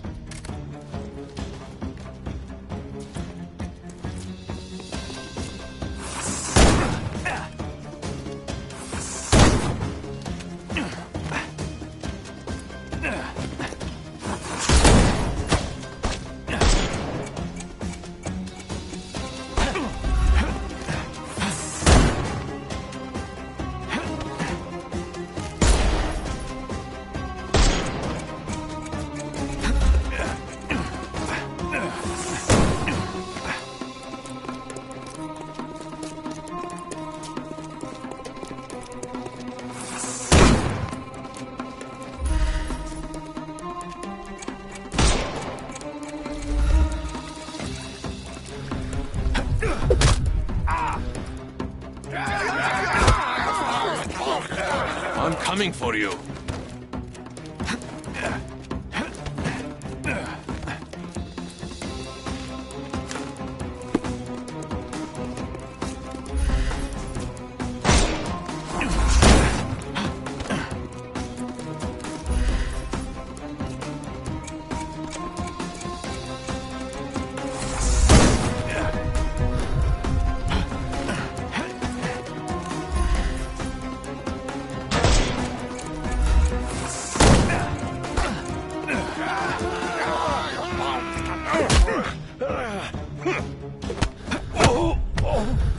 Don't bother. Give him the pepper snuff. Get ready for some pain.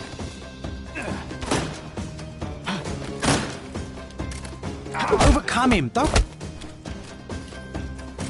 I couldn't miss the party. I'm coming for you.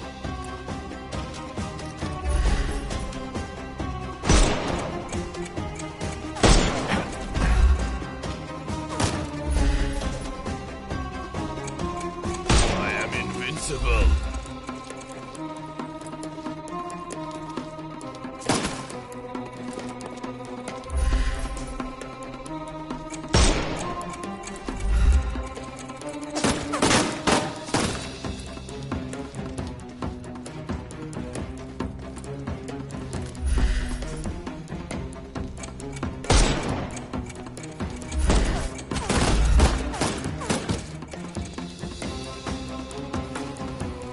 I'll put you 6 feet under. Your tricks are useless.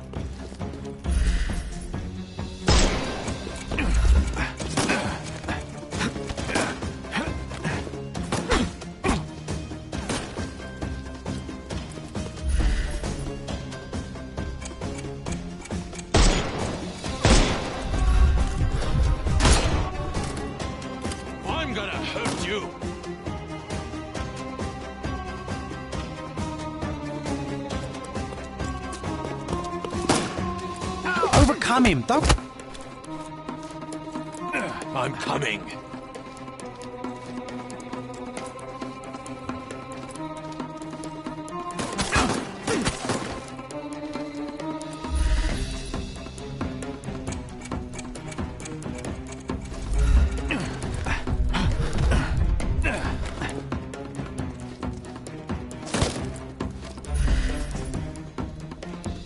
Not that easy.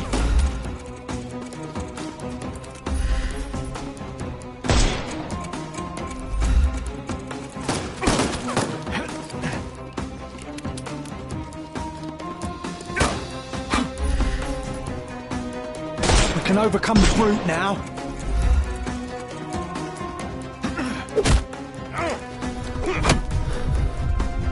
I don't miss the party. I'm coming for you.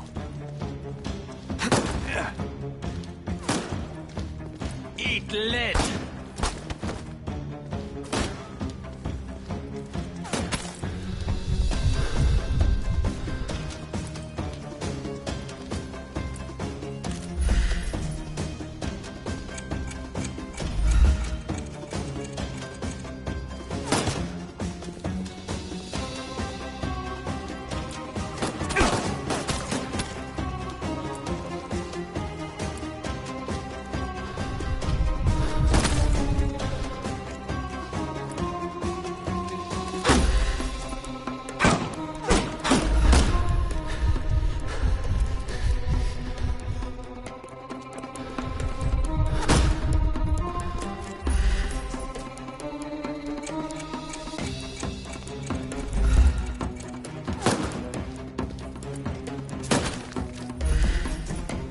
Dodge this!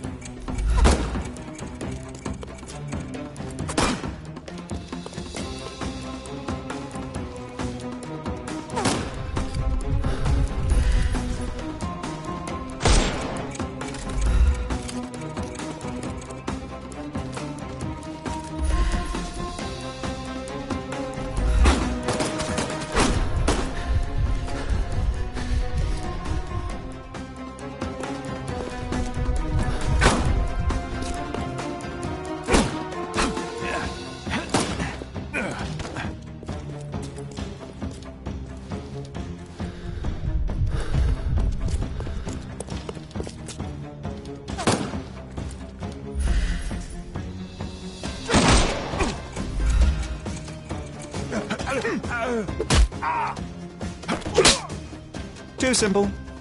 The snuff's ready. That's enough. You've proved yourself. Congratulations on the arrests. I can't believe you did so well with the close combat. I did tell you that I'm well trained. Well, do the same on the street, and you'll be well rewarded for every arrest you make. Here is your certificate.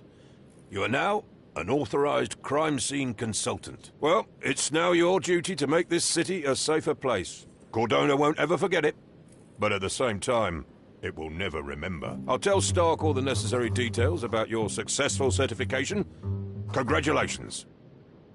Now you're a certified crime scene consultant. Congratulations. Thank you, my friend. Now, shall we head for Stonewood Manor? Don't know. You have the whole island to investigate. It's all up to you.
Extra, extra!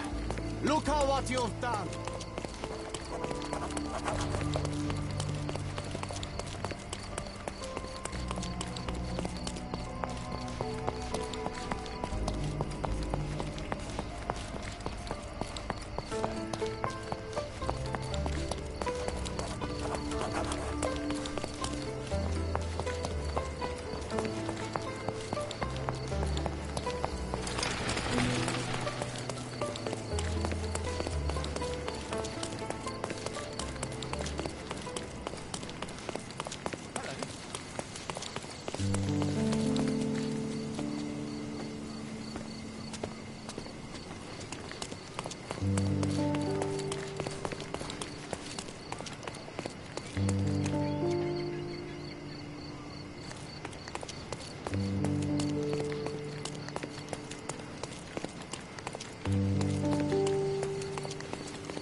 Yep.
Hello.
Hey, Sherry, there's post here, and it seems as if the letter was delivered recently.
After reading that, I am even less eager to return home than before. Let's investigate our manor.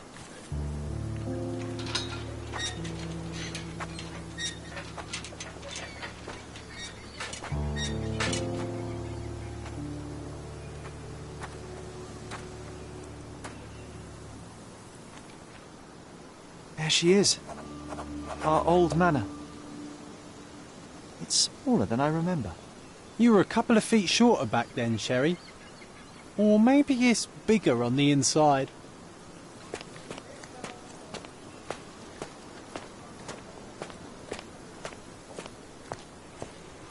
Look at the ash all over the door. I don't recall hearing of a fire. We don't have to stay here. You can afford another night or two at the hotel.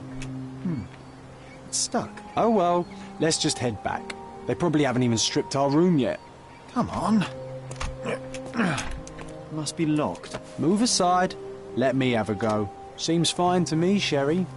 This barrier, perhaps it's mental, not physical. Or perhaps the rest of us are simply constrained by reality, John. I wonder if there's a key secreted somewhere in the garden. Take a look around, Sherlock. I'm sure you'll discover something.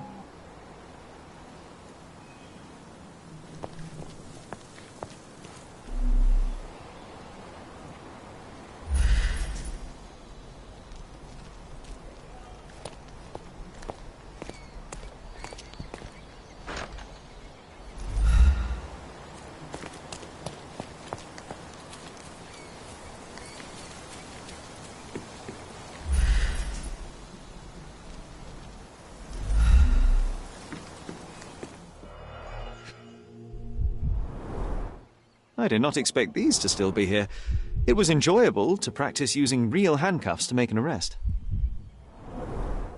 Hey, that's Wooden Joe. He was always the best at playing criminals. And this must be the reason our suspect was apprehended. Wood and glass, very precious. An irreplaceable tool for catching a thief. Funny, Wooden Joe reminds me of the trouble we once got in with the police. Do you remember, John? Somewhat. Maybe we can recall more details.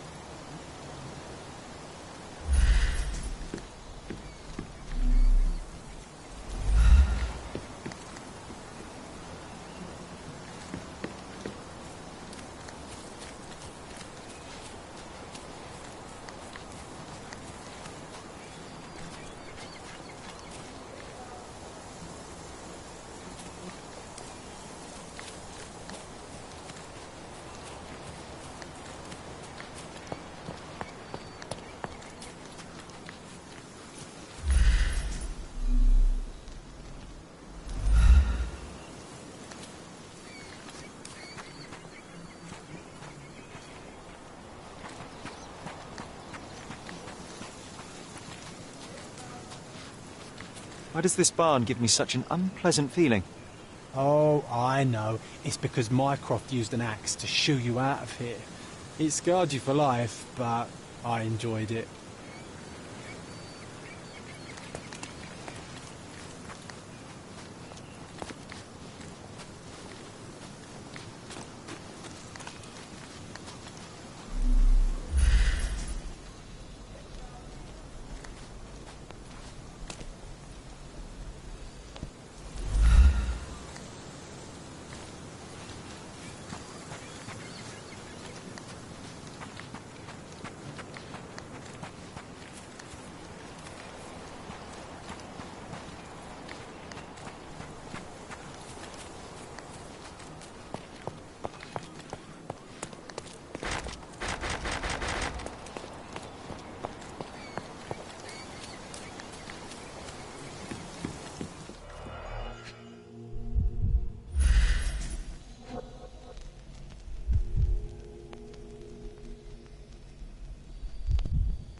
A manor all to ourselves.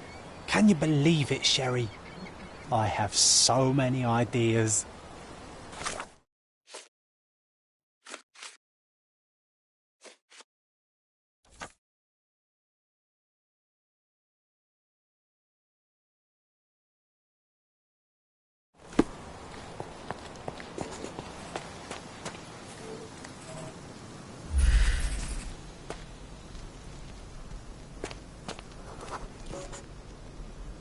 The policeman brought us both home, John. That's why he was here.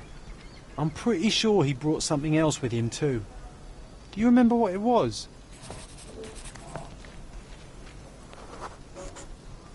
I bet it was our reward. No, we were not so lucky.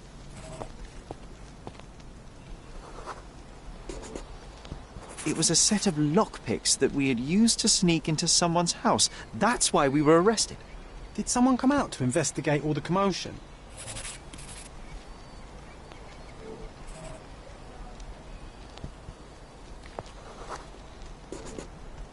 It was Mycroft.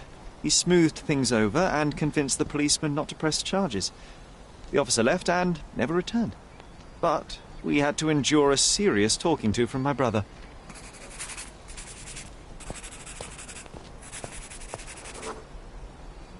Mycroft wasn't happy about the fact that we were arrested. It felt like he lectured us for hours. Did we give him something afterwards, Sherry?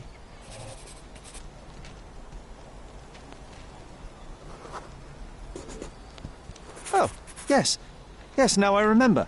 It was a letter. That's why we snuck into the house. Mycroft asked us to. He wasn't angry we stole, but that we got caught. Oh, that's right. It must have been only a couple of months after we moved to Cordona. Ugh, the good old days. Whoa. How very odd. It appears that memory stood between me and the manor. It's as if my mind palace had seeped into the real world. This deserves further investigation. Perhaps there's more to discover inside. As long as there is a comfortable place to put my feet up, I'll be happy. Maybe a chaise longue. Aha! In we go. Home sweet home, Sherry.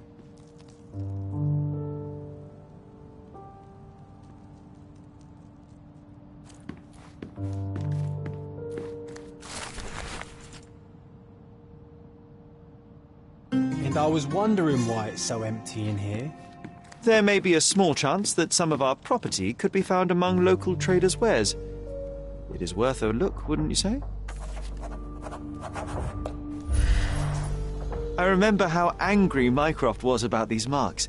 He called it a frivolous, childish endeavour.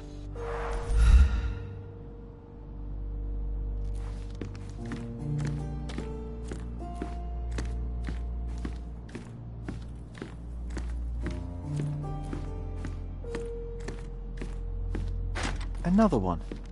There must be something important behind it. I can feel it.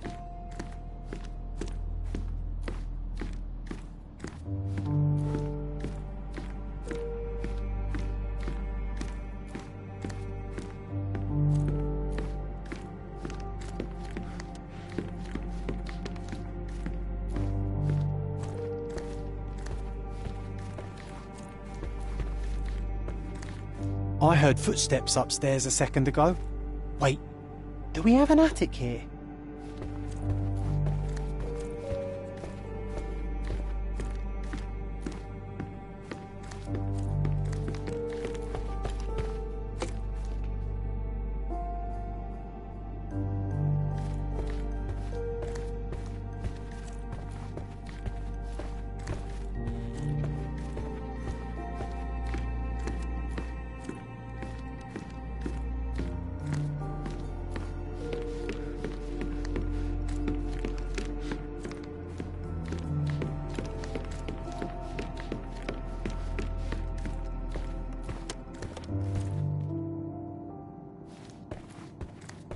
Another one. There must be something important behind it. I can feel it.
Masterpieces by local artists at an affordable price.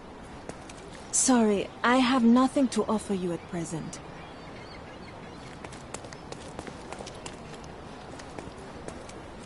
Make your garden cozier with our goods. My goods will brighten up your house.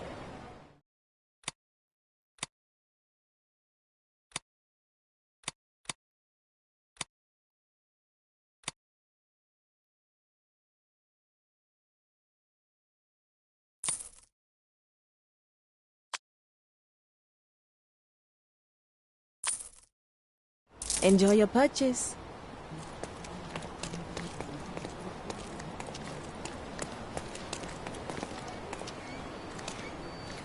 Are you able to help me? Sorry, but I never heard of this.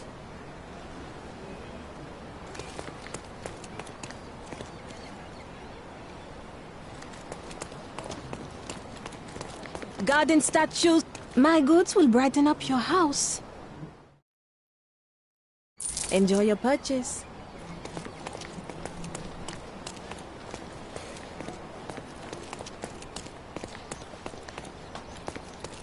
You'll never find such magnificent paintings anywhere else. Sorry, I have nothing to offer you at present.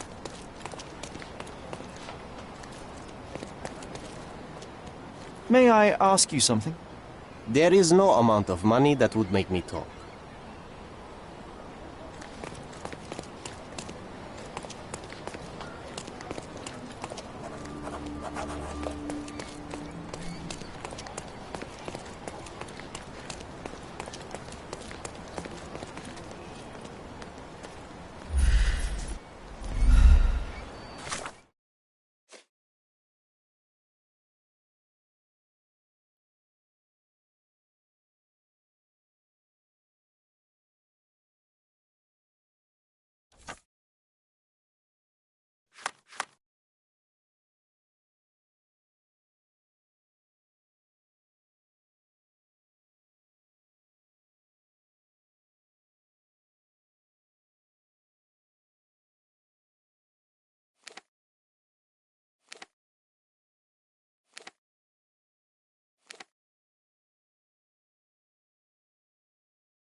Best place for reading. The best place for reading. The garden's much prettier, don't you think? I bet the memories are all flooding back now.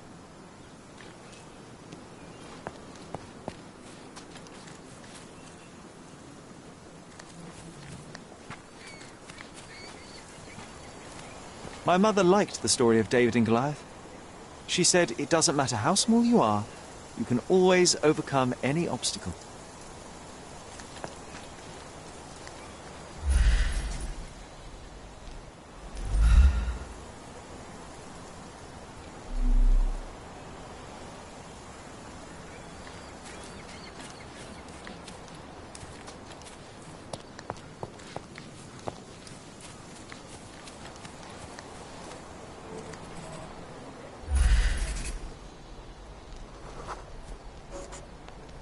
Oh yes, we were sword fighting in this very spot. And that time I was the winner. So, as your victory prize, you asked me to fulfill a wish. I remember we did something the very next night, John, but what was it?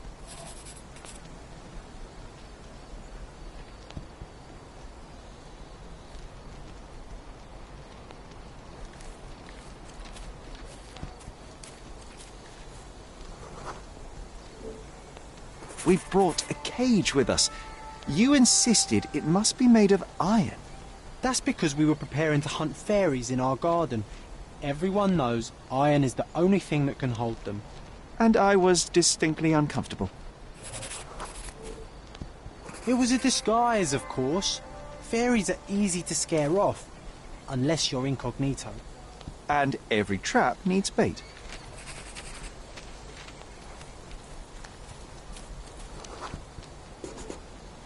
We brought honey and a glass of warm milk.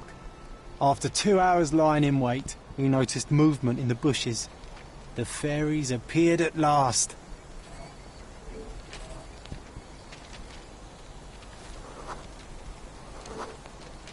No, it was just Isolde the pig. She was lured by the smell of honey and milk, and ate every last drop. Isolde belonged to Mr. Sim in Miner's End and escaped regularly. At least twice a month we would see him searching for her all over the island.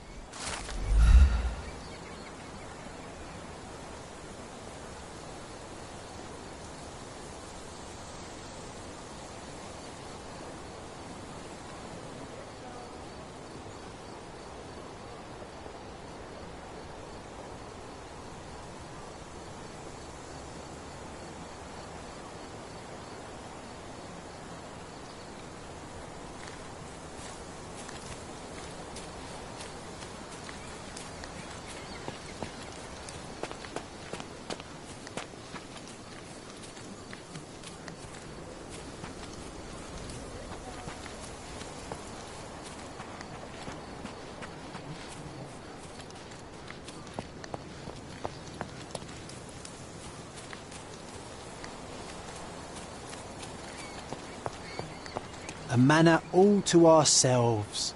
Can you believe it, Sherry? I have so many ideas.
Any progress with the case, Mr. Holmes?